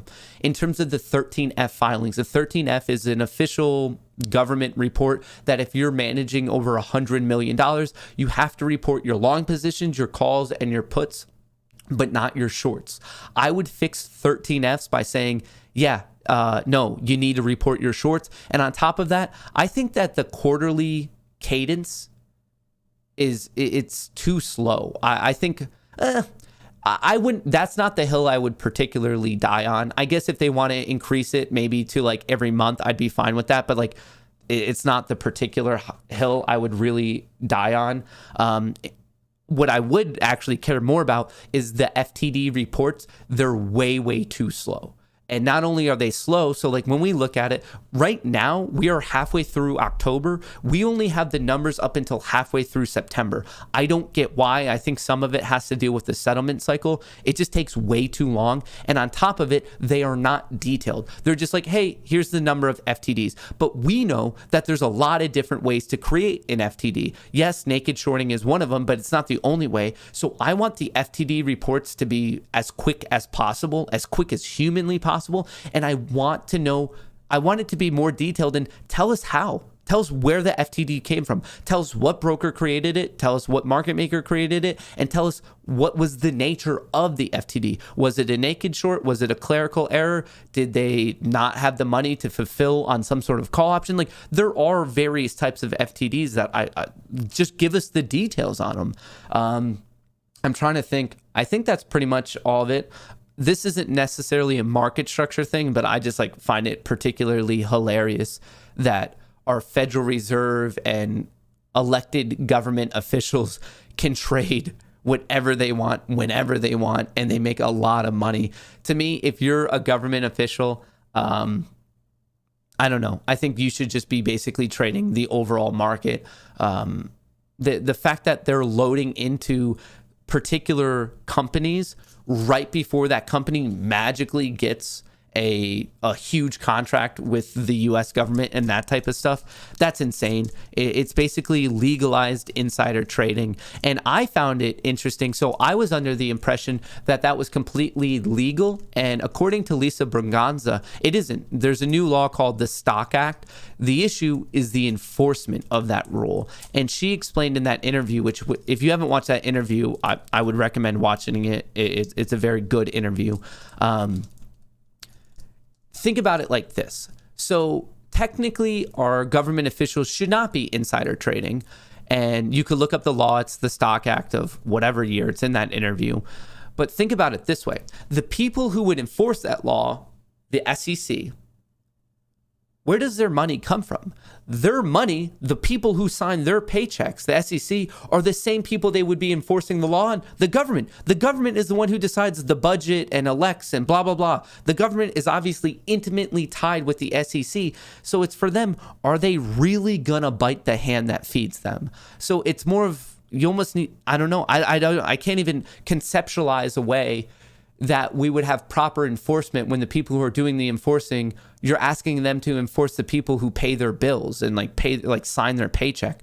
So that's a crazy paradigm that I think the market needs to fix. So much. But with all that being said, and I know I went on various tangents, I'm just trying to illustrate the point. Do not get tricked into thinking that dark pools are the worst thing going on in the market right now. There's about 5 things I would fix before I even am gonna get into the world of dark pools. I think it took hold of this community partly because of the name dark pools. That already sounds nefarious, but please understand, if we're fortunate enough to be heard by a regulation body or by a political official or by someone who has the connections to actually get something done, we cannot embarrass ourselves by coming forward with a very weak argument. And I think a lot of times when you see these fancy things of just ban dark pools, it sounds cool. You see the hashtag, you tweet it, you retweet it, and no one really takes the time to step into it. And then you have these ill-informed creators on Twitter, YouTube, Reddit, Discord who really dive into it. And for the clicks and views, they see that ban dark pools is trending and they're like, hey, if I make this video, I know I'm going to get views. And then I find it bothersome that they don't take the time to do true due diligence. When you have a platform, you got to do your due diligence, at least to the best of your ability. I know we're going to get things wrong. I get things wrong. I get things wrong a lot.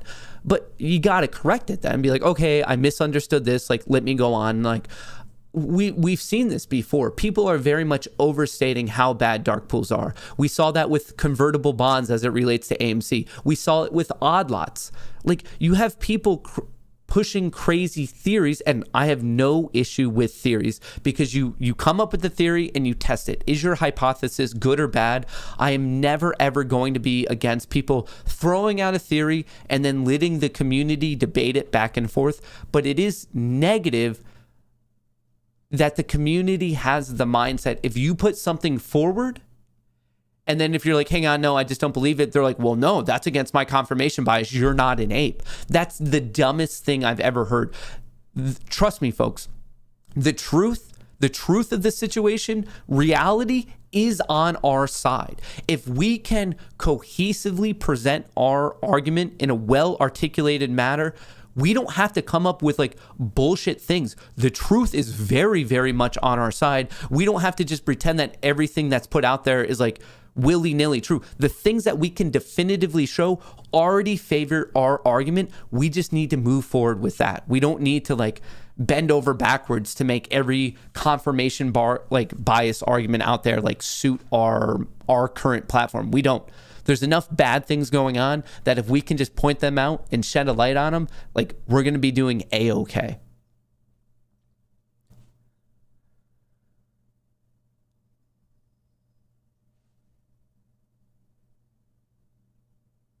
Disagree. Dark pools were never meant to be used for retail orders and greatly affects price discovery. That doesn't mean dark pools are, but it does mean that they are abused and not as intended.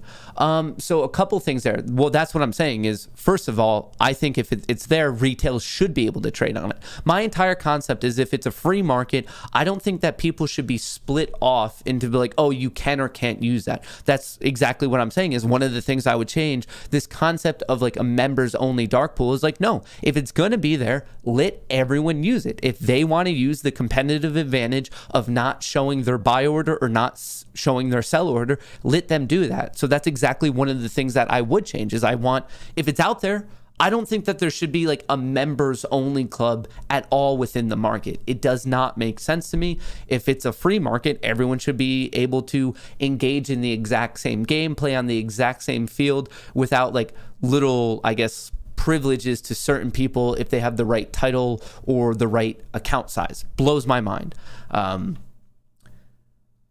It can impact price discovery, but what has a bigger impact on price discovery is market makers. So once again, people are trying to pick out the nuances of the two major types of off-exchange trading between market makers and dark pools. And dark pools, yes, there is a cohesive argument of hampering price discovery. But once again, what hampers price discovery more is market makers. It's the internalizers. Where's the GME SEC report? That's a great question. A lot of people want to know where that is.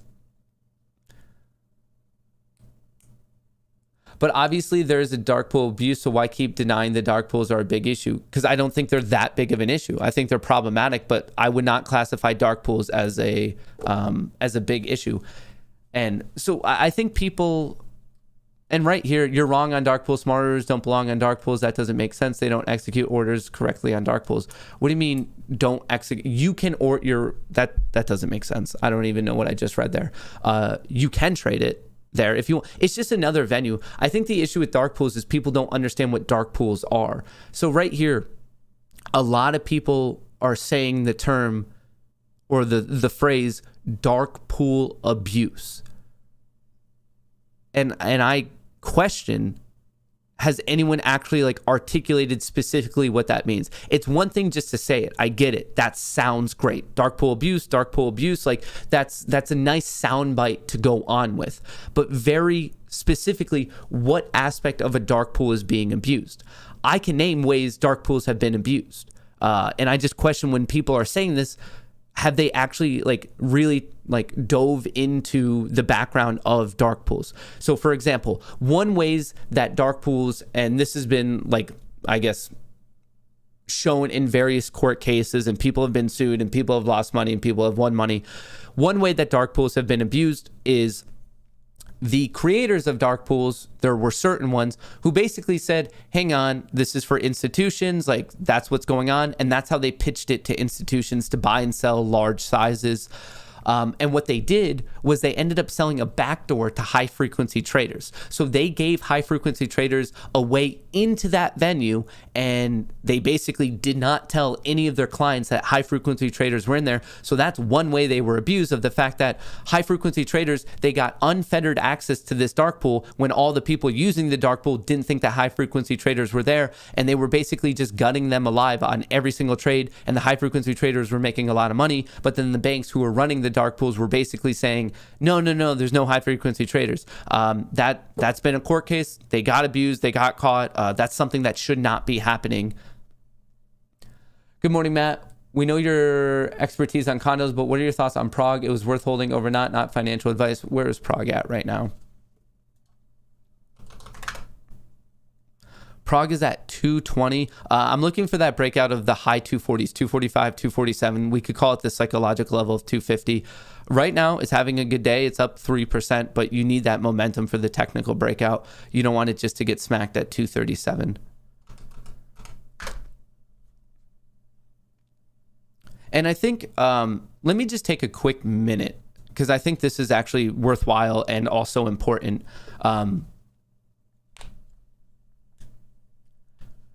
No, Steven. So LOL defending dark pools when they are harmful to price discovery because they are literally designed to hide trades. They do not hide trades. And I'm not defending dark pools. Like I said, I think there should be less. I think weird things go on in them, and I want more regulation. I'm just trying to articulate that market makers are far more detrimental to the current market system than dark pools. I'm not defending dark pools. I'm saying that the rhetoric that a lot of people seem to be pushing about dark pools is just wrong. And if people are listening to us, if we're continually saying the wrong thing, it's embarrassing as a community. People need to truly understand what a dark pool is. And for those of you who are new, just very, very quickly, you trade on venues. A venue is where a buyer and a seller meet. Remember, whenever you buy something, someone sold it to you. Whenever you sell something, someone bought it from you. You don't buy from the ether. You don't sell into the ether. There is another person or another entity on the other side of the trade. Every buyer has a seller. Every seller has a buyer. The way price changes is the price that's agreed upon between the buyer and between the seller. If a buyer and a seller agree it should go up, then it goes up. If a buyer and a seller agree it should go down, well, then it's going to trade at a cheaper price. Every buyer has a seller. Every seller has a buyer. These buyers and sellers meet on a venue. That is the umbrella term. And under this umbrella term of venue, you have on exchange and you have off exchange. On exchange trading is lit exchanges. There's about 14 major exchanges: the New York Stock Exchange, the NASDAQ, IEX, the American Stock Exchange, Amex. There are about 14 major lit exchanges. Remember, they're all referred to as a venue. So venues, two types: on exchange, off exchange. We just listed some of the on exchange ones are referred to as lit exchange. Off exchange, you can refer to this in two different things. You have ATS, which stands for Alternative Trading System. That's also known as a dark pool. Alternative ATS is just another fancy name, but it means dark pool. And then you have non-ATS, as in non-dark pool. This is also going to be referred to as OTC. So venue, one pillar, lit exchanges on exchange trading. You have off exchange trading. If you take off exchange trading, you split it into two different categories: ATS, alternative trading system, dark pool, and non-ATS, also known as OTC, and that's the market makers. So if you're talking exclusively about the silo of off-exchange trading, a high majority is done by OTC, as in non-dark pool, non-ATS. It's done by market makers. They're known as internalizers. That's your Citadel Securities, that's your Virtu. There's various ones. The other part of that is the other venue. Remember, so we're really talking about three major types of venue: lit exchanges, and then that's the only on-exchange one, and then two different types of off-exchanges. One type is going to be your market makers. That's where my main problem really lies. Market makers, internalizers, retail wholesalers, they have various names. The other one is going to be your dark pools, also known as ATSs, alternative trading systems. Out of all three of these, dark pools actually do the least amount of volume, just so everyone knows. It's just another venue. They're all venues. They're all just ways where a buyer and a seller can meet. If they agree upon a price and a size, the exchange goes through. The money goes one way and the equity goes the other way. They're all just different types of venues. So why do we have these different ones? A lit exchange, it's very straightforward. Everyone sees everything that's going on. It's a lit exchange. You can see the price, you see the MBBO, you see the buyers, you see the sellers. In the level 2, that's that fancy level 2 thing. You see all the sitting buy orders, you see all the sitting sell orders. That's very straightforward. I think it's easy for everyone to understand. And then let's talk about the next one, market makers, off-exchange trading, also known as OTC. So with these OTC trading, that's where you talk into the world of payment for order flow. So you create an order or you send an order on Robinhood, Webull, various other brokerages, and instead of going to a lit exchange, it's getting sent directly to this market maker, and they play the other side of the trade. And we can actually have an entire talk about, like, they argue that it's for price improvement. That's rarely the case.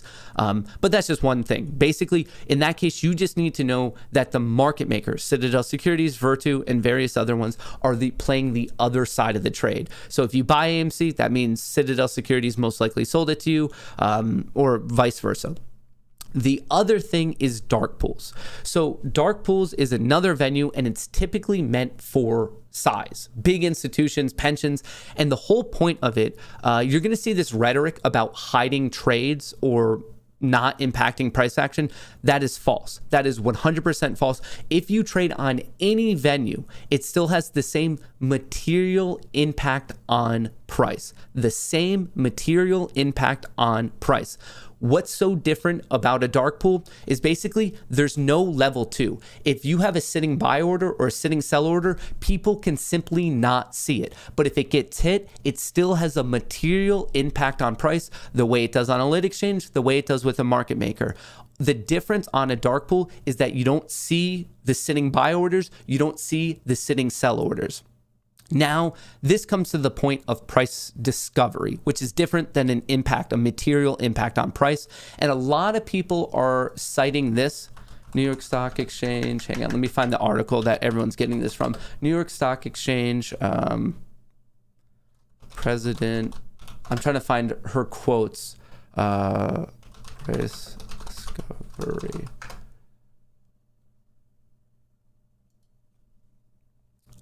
So right here, this is the one that everyone is citing, and for good reasons. This is a very legitimate discussion. Meme stock prices may not properly reflect demand. That's interesting, and this is where a lot of people are giving it. I mean, this is from the New York Stock Exchange president. Like, she's a serious person. Meme stocks, which often start as low price, highly shorted stocks, users, blah, blah, blah. All right. In some of the meme stocks we've seen, or stocks that have high level of retail participation, the vast majority of order flow can trade off exchange. Remember, off exchange has two different venues, which is problematic, says Stacy. The price formation is not really reflective of what supply and demand is. So with this, and this is, if you want to see the article right here, meme stock prices, like I recommend that everyone check this out themselves.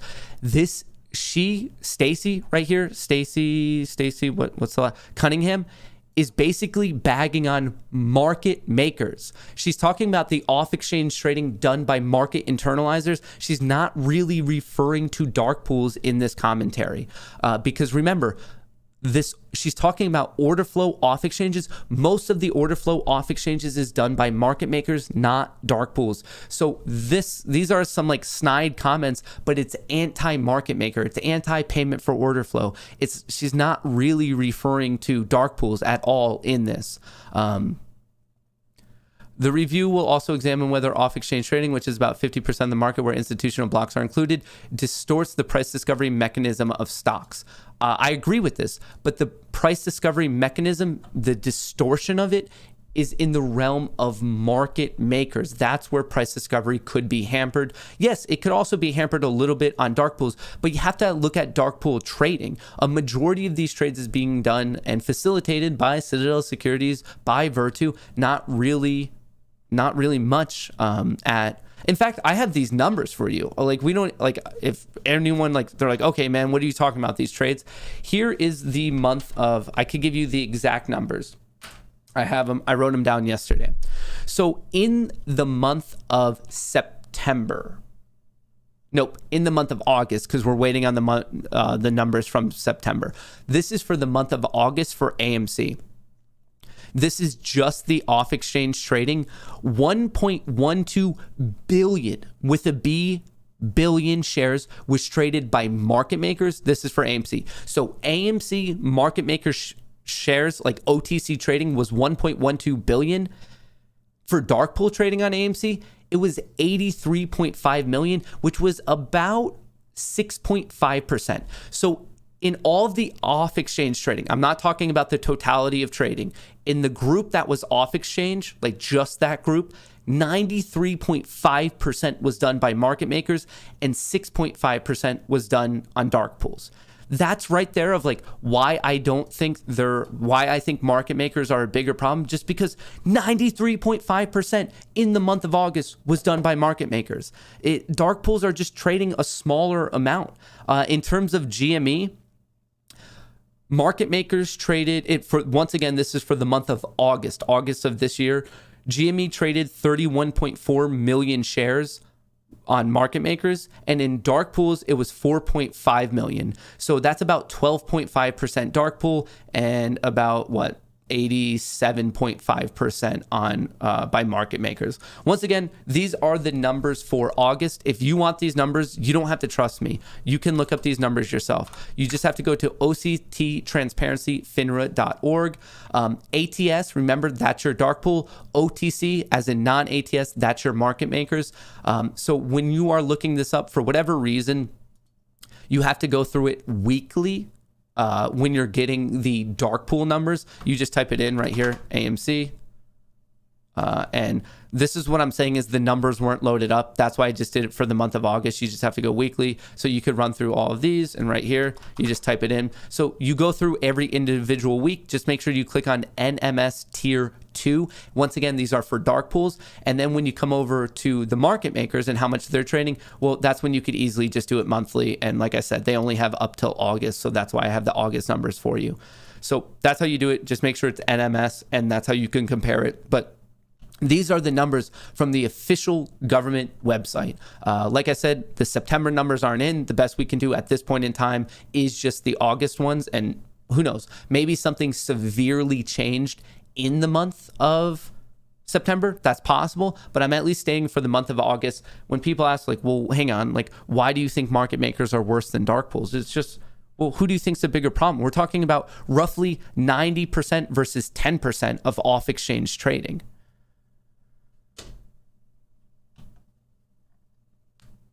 Hey, Matt, love the show. Any info on huge swings this morning on BNB and Cake? No, Paul, I have not seen anything on Binance Coin, but how's crypto looking kind of in a general sense right now? They're all catching a little bit of a bid. They sold off. Like, it seems like things are just choppy kind of sideways in crypto right now. Can you see the price of OTC exchanges publicly? And if not, is it just semantics people refer to? Yeah. All trades are reported, and you could see all trades. The difference on the venue is just can you see the sitting buy orders and see the sitting sell orders? That's the difference. When a trade goes through on a dark pool, it's still reported. You can still see it on the time and sales. Like, it's all there. You can see the size and the price. Hey, Matt, love the show. Any info on huge swing? All right, we did that. Kept hearing about Webull, so I just initiated a switch to Fidelity. Screw you, Kenny. No more money from me. Moon Gang Apes. Let's go. Shout out Josh. No joke. I think Rico Dot is a regular over on Twitch. Guys, Twitter handle matches, and he even remembers the days you used to Twitch stream early mornings. Handle trying every day. I hope it's Rico Dot. I miss him. Matt, I have 23K shares on Prague and 1,500 options. LO. I bring a new name to Smooth Brain. I hope you crush it. We all know by now when Matt says it's just a minute, he means a 20-minute rant.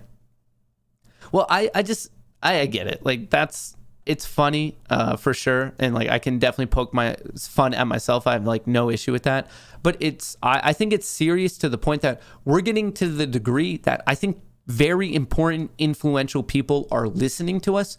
So we need to have our argument airtight, and we need to all live in the world of reality. I think there's a lot of people who are talking about things such as dark pools who seemingly they don't seem to know what dark pools are or aren't.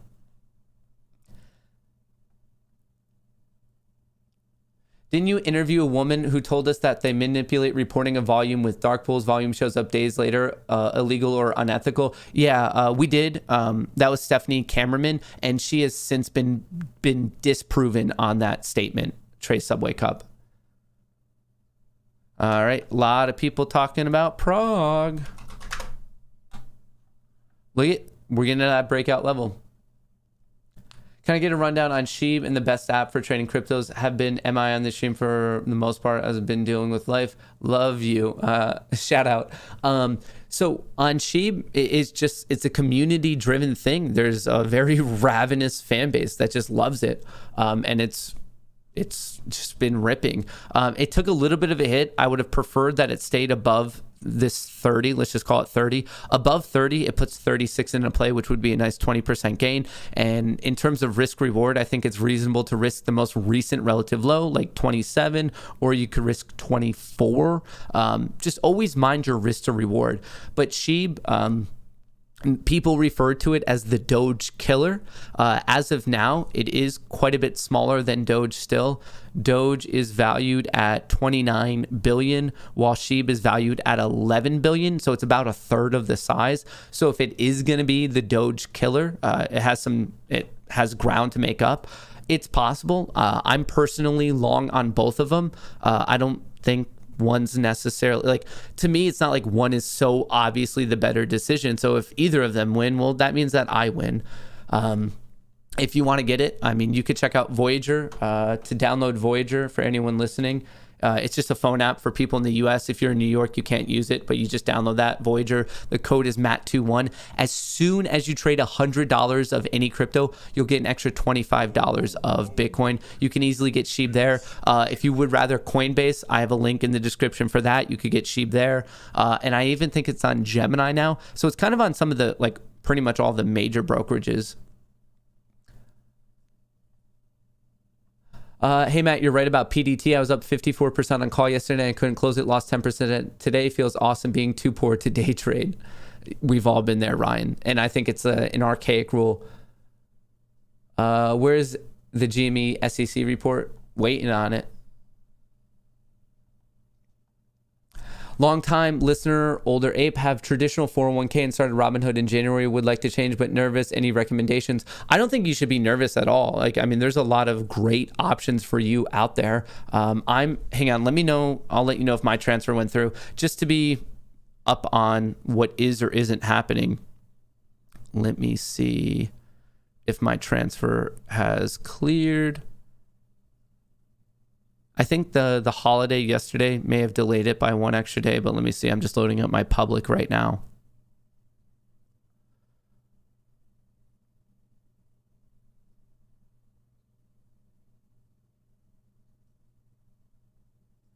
Not yet.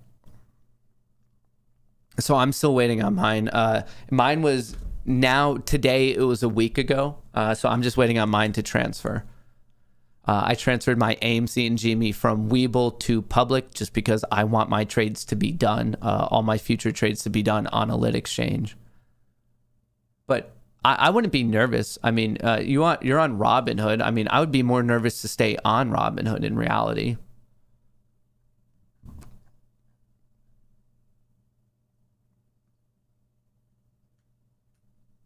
If you were my wife, I would cut you off after a minute. All right, I get it. Dark pool, not all bad. Love you, Matt. No, I wouldn't say not. It's bad, but I think it's bad to a different degree than what people like. I just see a lot of people saying hashtag ban dark pools, and I'm like, well, do you even know what a dark pool is? Dark pools play an important part to the market. I don't want them banned. I want them fixed. I understand that there's a competitive need for people of large size to be able to like put a bid and an ask out there without the world seeing it. But when the trade goes through, well, then the world should be able to see it. But I don't know. It's important for me to dive into the weeds of it because I think you never know when there's a new person listening today for the first time who needs to learn about it. I know a lot of you who have been listening for a while. You already got it. You're like, Matt, you've said this 5 times. You've said this 10 times. And I get that. But also please understand that like sometimes there's always new people listening in. Two Tower, thank you for that super chat. Can you go over what 741 is in reference to GME decodes of Cohen? Can't find much. Their vids stuck on 741 and a lot of pointing. I don't know anything about the significance of 741. Can you tell me the exact date of the AMC squeeze? I need to get my 2 weeks notice at work. I wish I could. I really wish I could.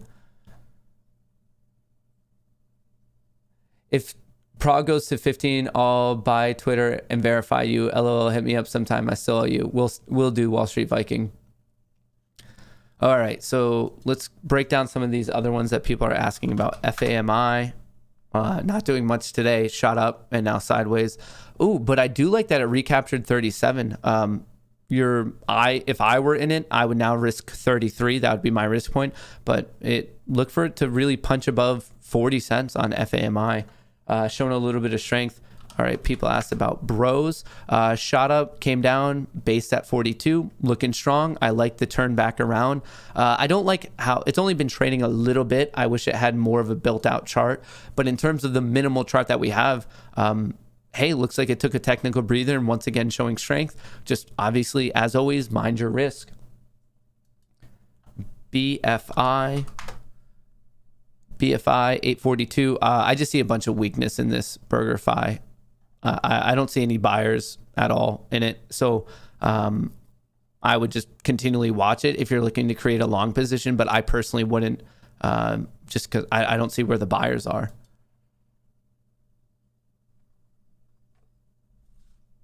All right. What else do we have? Tesla. Next level is 820 if it can hold above these low 8s, but 820 on Tesla. Tesla's looking really nice. APPS. This is also looking very strong. We just got a nice technical breakout. I would now be watching how it reacts to 90. And after 90, I would be watching 93 and some change. But nice run. It's a bit chasey to get into it now, in my opinion. It's been running ever since August 19th. But if you are in it, or maybe you were very quick and you got in on this $71 breakout, I would just be watching 90. But for me, I wouldn't create a position now. DNA shot up, got smacked down. Maybe it's going to be changing trend, but I would want to see a couple more days of demand before I threw any money on it. Not my favorite looking thing, especially because it's in the biotech world. GWH. Oh, huge gap up. So I'm not one to chase a gap up financial conglomerate. Is this just a SPAC deal? I'm assuming a SPAC deal went through on it.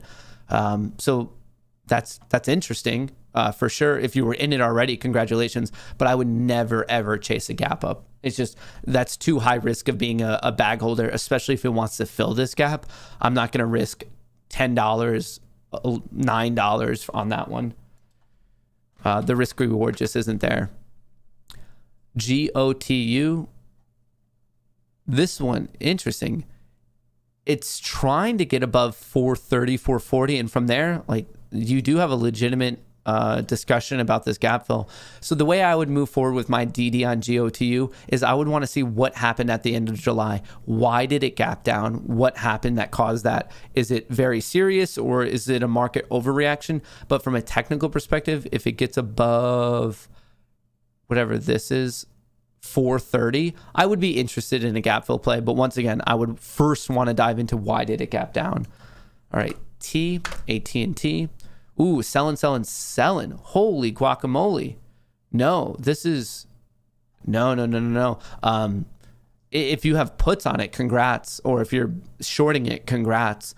But right now, this to go long on it, you're catching a falling knife. What is going on with it? That's crazy.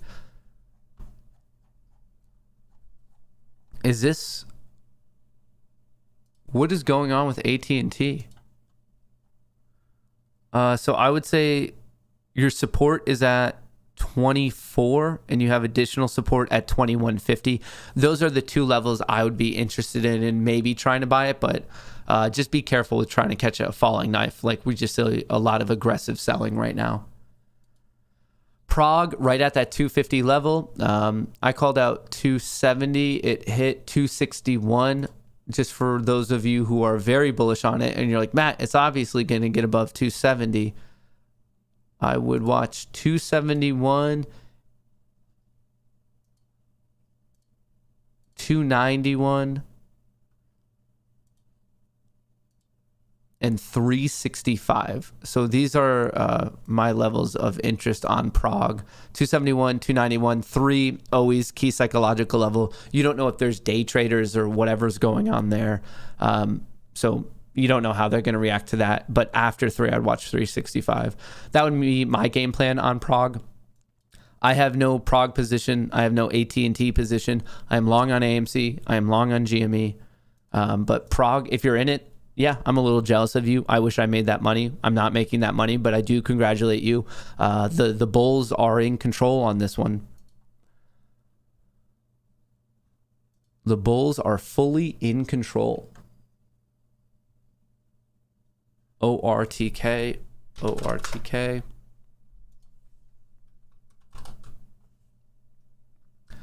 Dan Goods. It's not OR. Is it KT maybe?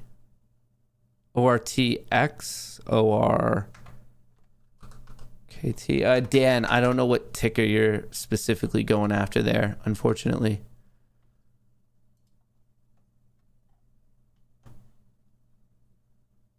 Can you shout out to Victoria and her new husband, Trevor. We were just married this last week. They also are both apes. Shout out. Happy marriage, Victoria and Trevor. That's exciting stuff.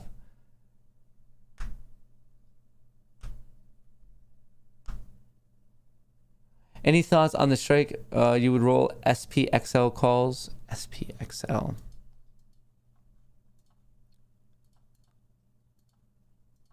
All right.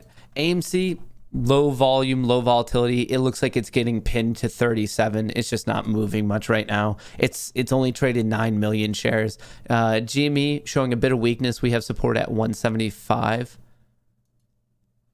But crazy low volume, less than half a mil. So GME, AMC, very, very low volume. GME a little bit bearish. AMC just flat right now. It's just not trending, unfortunately, in any direction. But hey, I'd rather take flat than down. Oh, okay. Spxl. So this is just the SPY. Basically, it's like a leverage SPY. 1015, 115, 1015. I think you're too far out of the money, Brandon, for too short of a time on Spxl. Any thoughts on what I would roll to? I would roll to the November monthlies. If I had to play this, maybe at 118. November monthlies, 118 is probably what I would be looking at. OTRK. I mean, gap down, selling. I'm just not seeing any buyers on it. what is this? A medical nursing service. Just right now, the Bears are fully in control. I don't think I would even be interested in it until it gets back above 10, 11, 12. Like, you have to have some series of buyers stepping in, because right now it's just they're getting hammered. I would like to see a breakout above 11, and then from there maybe 13, and then you can watch 15, and then maybe a gap fill. But for this gap fill to happen, you have clearly a lot in the way until that actually occurs. CEI at support. Yep, I would say you're definitely reading that right. A little consolidation, support, now acting as support again. So you would want the 140 to 150 area to hold on CEI. Good read, Sean. All right, Prague looking strong right now. Congrats if you're in it. We're seeing the Qs are still a bit weak right here.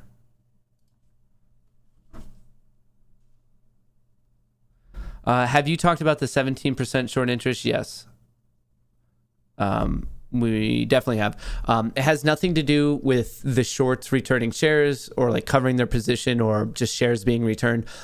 We've talked about this, and basically it was Ortex was overestimating, and now that the data came in yesterday, we see that they recalibrated it. So the recalibration, they had to like recalibrate their models. So it's always the proportionate amount. We know the shares on loan, but we don't know how many of them are actually short. And they overestimated as of September 30th, at least on that day, they were overestimating the amount of ones that are actually short.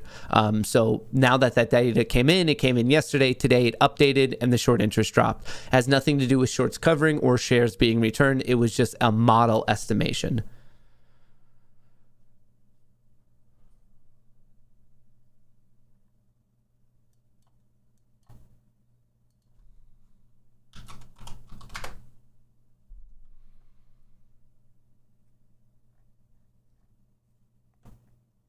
All right, Prague looking good, AMC flat, GME selling a bit. How's crypto looking right now? Bitcoin taking a little bit. Man, crypto had such a nice push that it does now seem like it's just taking a bit of a breather. So what we're looking for, like where my mind first goes on all of this, is look for the base, look for it to start to like perk its head up, and then that's probably an opportunity, at least how I would personally view it all.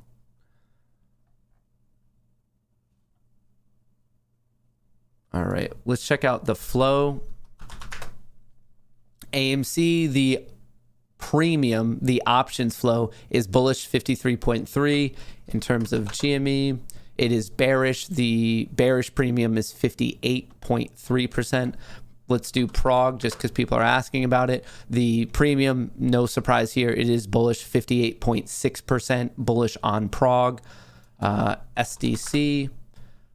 Bullish slightly 51.6%. Let's check out ANY. Bearish 54.8% bearish, just so you have some of those numbers.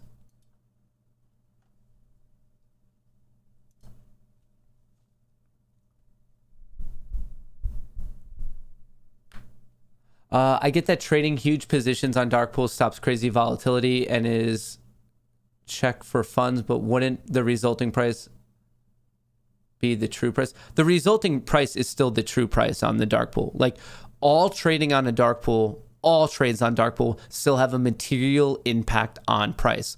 I don't know who was first trying to campaign that trading on a dark pool does not impact price. It does impact price. You do not have to take my word for it. In fact, I recommend you don't take my word for it. Look to the experts. Look to my interviews with Dave Lauer. Give it a quick Google search yourself. Your data points and your evidence is not, it should not exclusively be Discord, Reddit, Twitter, whatever. You got to find some like legitimately backed articles, videos, something from people who have true expertise, knowledge. Don't take my knowledge for it. I know I'm ruffling some feathers talking about dark pools and sharing my opinions on it, but like I've done my research. I've talked to the experts. I've read the books on it. I'm not using just some random like Reddit Twitter, Discord comment as my, like, the entire thesis of my backing. So do not take my word for it. Don't take my word for anything. You could use my stuff as a starting point, but I implore all of you, it's your money at play. You're in charge of your own finances. Use it as a jump board, but from there, the people who are most curious and put in the extra hours outside of the market are going to be the ones who are most profitable in their trading career. There is I strongly believe, a direct correlation between your own curiosity and the success of your P&L, basically. Your DD and your research should not exclusively include social media. You got to take the next step beyond that. I'm not saying it's bad. I've learned myself a ton from other people on social media, but it's okay to fact check people. It is okay to 100% fact check people. This concept of just because a quote unquote ape says something, or just because mainstream media says something, that doesn't mean they're right or wrong. I've seen apes be wrong. I've seen mainstream media be wrong. And of course, I've seen both sides be right. You got to take each case for exactly what it is. If it affects price, then why don't they use it on a lit market? Because they don't want people to know the trade that they're trying to pull off. Remember, the only special aspect of a dark pool is you don't see the sitting buy order, you don't see the sitting sell order. But as soon as it's hit, it goes through and people see it. You see the volume, you see the trade, it's on the time and sales. The reason they don't do it on a lit exchange is because sometimes people don't want to be like, hey, I'm trying to buy 1 million shares of Apple right now. Because if people see that, they run their price away, and then the person who's trying to do the buy doesn't get their order filled. It's a way of playing with your cards very close to your chest. Prague looks like it's about to pop. I'm watching 271, and then from there, what was it, 291, and then basically 360.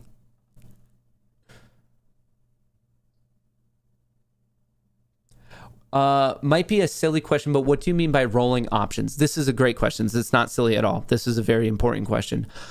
Rolling an option is basically saying, it's a terminology for saying you like your position, you just want to give yourself more time. So you're already in an option. You're either in a call or you're in a put, and you're like, I like it, I just want to give myself more time. You take all that money, whether you're up or you're down, you take the value of that position and you put it into another one at a farther out expiration date. Some people get very specific and they say, well, no, it's just farther out and you could use the same strike price.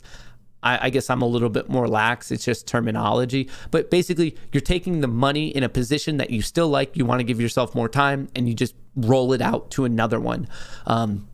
There are some brokerages that literally have a roll button, but many do not. So it's basically you sell your current position, you take that money, and you buy another position.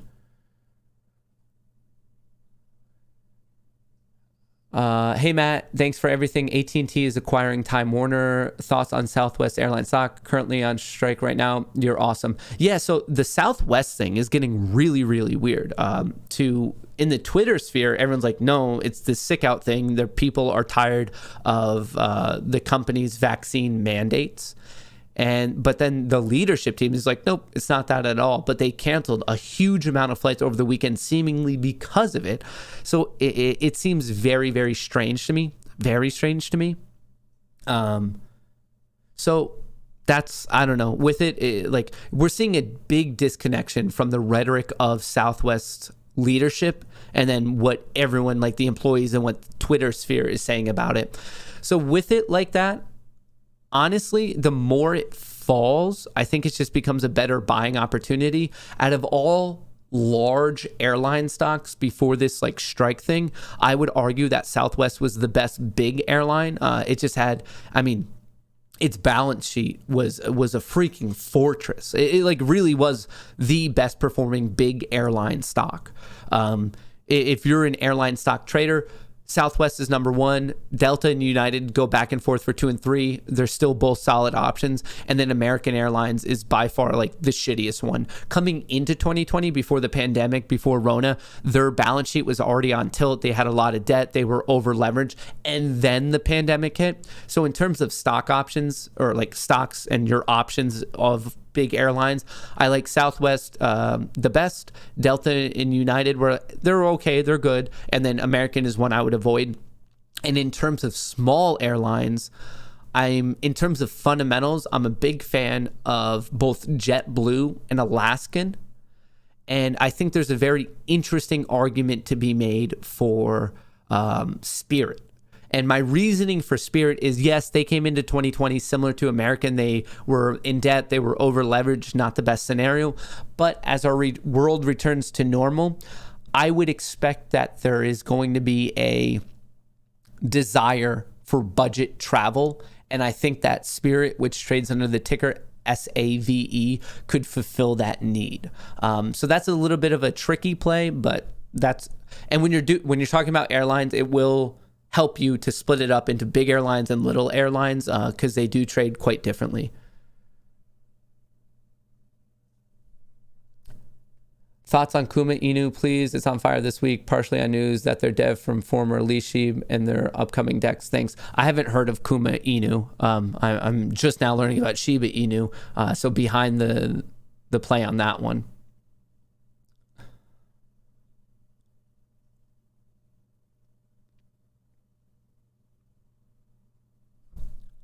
Thoughts on Frontier? I mean, you're going to have...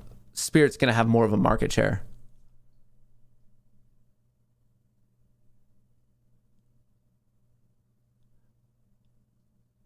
Dark pools is obviously our main concern, yet it is not being confronted. So if it is only catalysts besides the shorts covering, where does that leave us? But that's what I'm saying is dark pools shouldn't be our main concern. Trading on lit exchanges should be our main concern. As a community, I would wholeheartedly argue our efforts are better spent discussing market makers, payment for order flow under the overall fight of getting trades to be executed on a lit exchange. In the month of August, when you're talking about AMC and Jimmy, in the month of August, a very small percentage was traded on a dark pool. A far larger percentage was traded on like the venue of market makers. So that's to me what the main concern should be.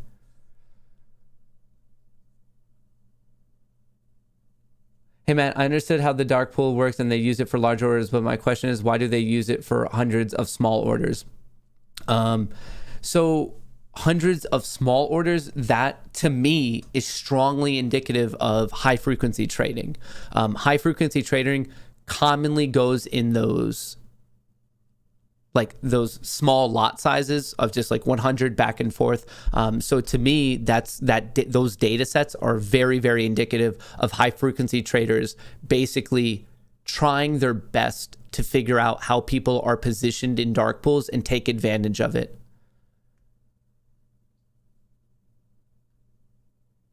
Sorry for confusion. I was referring to how retail crazy reaction to a huge buy order would result in an actual supply and demand value. Thanks. Oh, basically because you can, so on Webull, you could see that level too.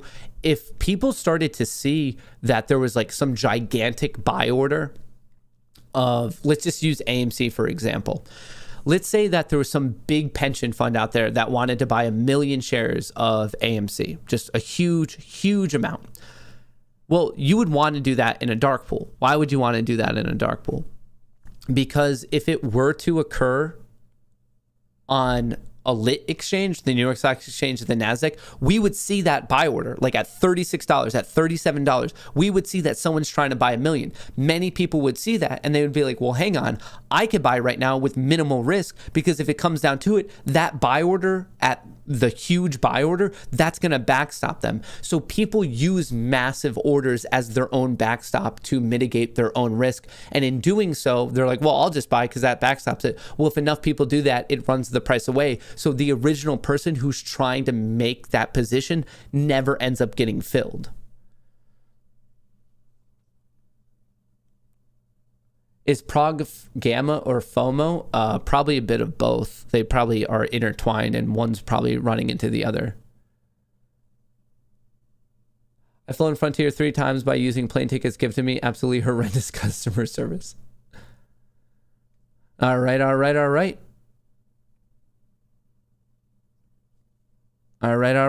Well, The GME selling off, but just very slightly. GME, like, I know this looks drastic, but please take a step back and realize what it is. It's down 0.6%. AMC is down 0.9%. It's pretty much flat. Like, sometimes depending on how you're like zoomed in and out of your chart, it can like look worse or better than it is in reality. So please understand the magnitude of AMC and GME. Yes, they're red, but neither of them have even lost a 1% today. And that's coming down the fact that like our overall market's being a bit weird. If you're in Prague, I don't have a position, but congratulations. This thing is looking very, very nice. I had the resistance at 270. 271. I was off by a cent. It hit 270. If it breaks that, watch 291. And then obviously the key psychological level at 3, I'm worried that there's going to be some day traders who just take in their profit there. But if it breaks 3, then I would pay attention to 365. Prague, I mean, it's moving. It's moving. It's moving. It definitely has potential. I'm not in it, but congratulations if you are. That is it for this morning's stream. Thank you so much for hanging out with me. Don't forget, if you want to sign up for public, it's in the description. You can get up to $70 of free stock when you do sign up. If you want to get in on some crypto while it's cheap right now, download the app. When you trade $100, you get an extra $25 of Bitcoin. Both of these are apps you download to your phone. They're not web apps. You download them to your phone. You put in the proper code, and that's how you get the bonuses on both of them. Any piece of software I use, remember, it's in the description of the video. If you're curious about it, hey, we're seeing the market swing back. Interesting. I wonder if this is going to swing back for everything else. But anyway, I digress. Crypto taking a little bit of a breather right now. I'm going to be looking for it to base, and then maybe I'll buy some more myself. AMC and GME, not doing much. So for me, it's just more patience on AMC and GME. Remember, when in doubt, zoom out, remain calm, cool, collected. Prague, remember I would highly recommend against chasing. Chasing is not good. And the definition of chasing, well, it's in the eyes of the beholder. It very, very much is. To you, you have to ask yourself, okay, like, are you going to risk 240? Are you going to risk 211? Are you going to risk 2 flat? So chasing, it's very much on your own risk of like, what level are you watching? And then obviously you should bet a properly associated amount. Remember, don't play with more money than you're willing to lose. This is still very much, there's risk in everything you decide to take on in the market. The main thing in terms of the overall market I would recommend paying attention to is what is going on with the House and what's going on with the debt ceiling. Our Pelosi is supposed to speak at some point today. So that's something I would say, like, maybe people should be paying attention to. So that's my recommendation. I will be posting some update videos on this channel and on the Kohrs Light channel. Remember, if you're not subscribed to the Kohrs Light channel, you should definitely be doing that because we're putting a lot of content over there. Some fun content, some AMC, GME, SPRT, ANY. Maybe we'll do a Prague video today to discuss what's going on there. So various things to discuss over there. And then obviously on this channel. But overall, thank you for the support. You guys are absolutely phenomenal. You make my sick days even better. Thank you so much. And as always, from me and Chair, best of luck in the markets.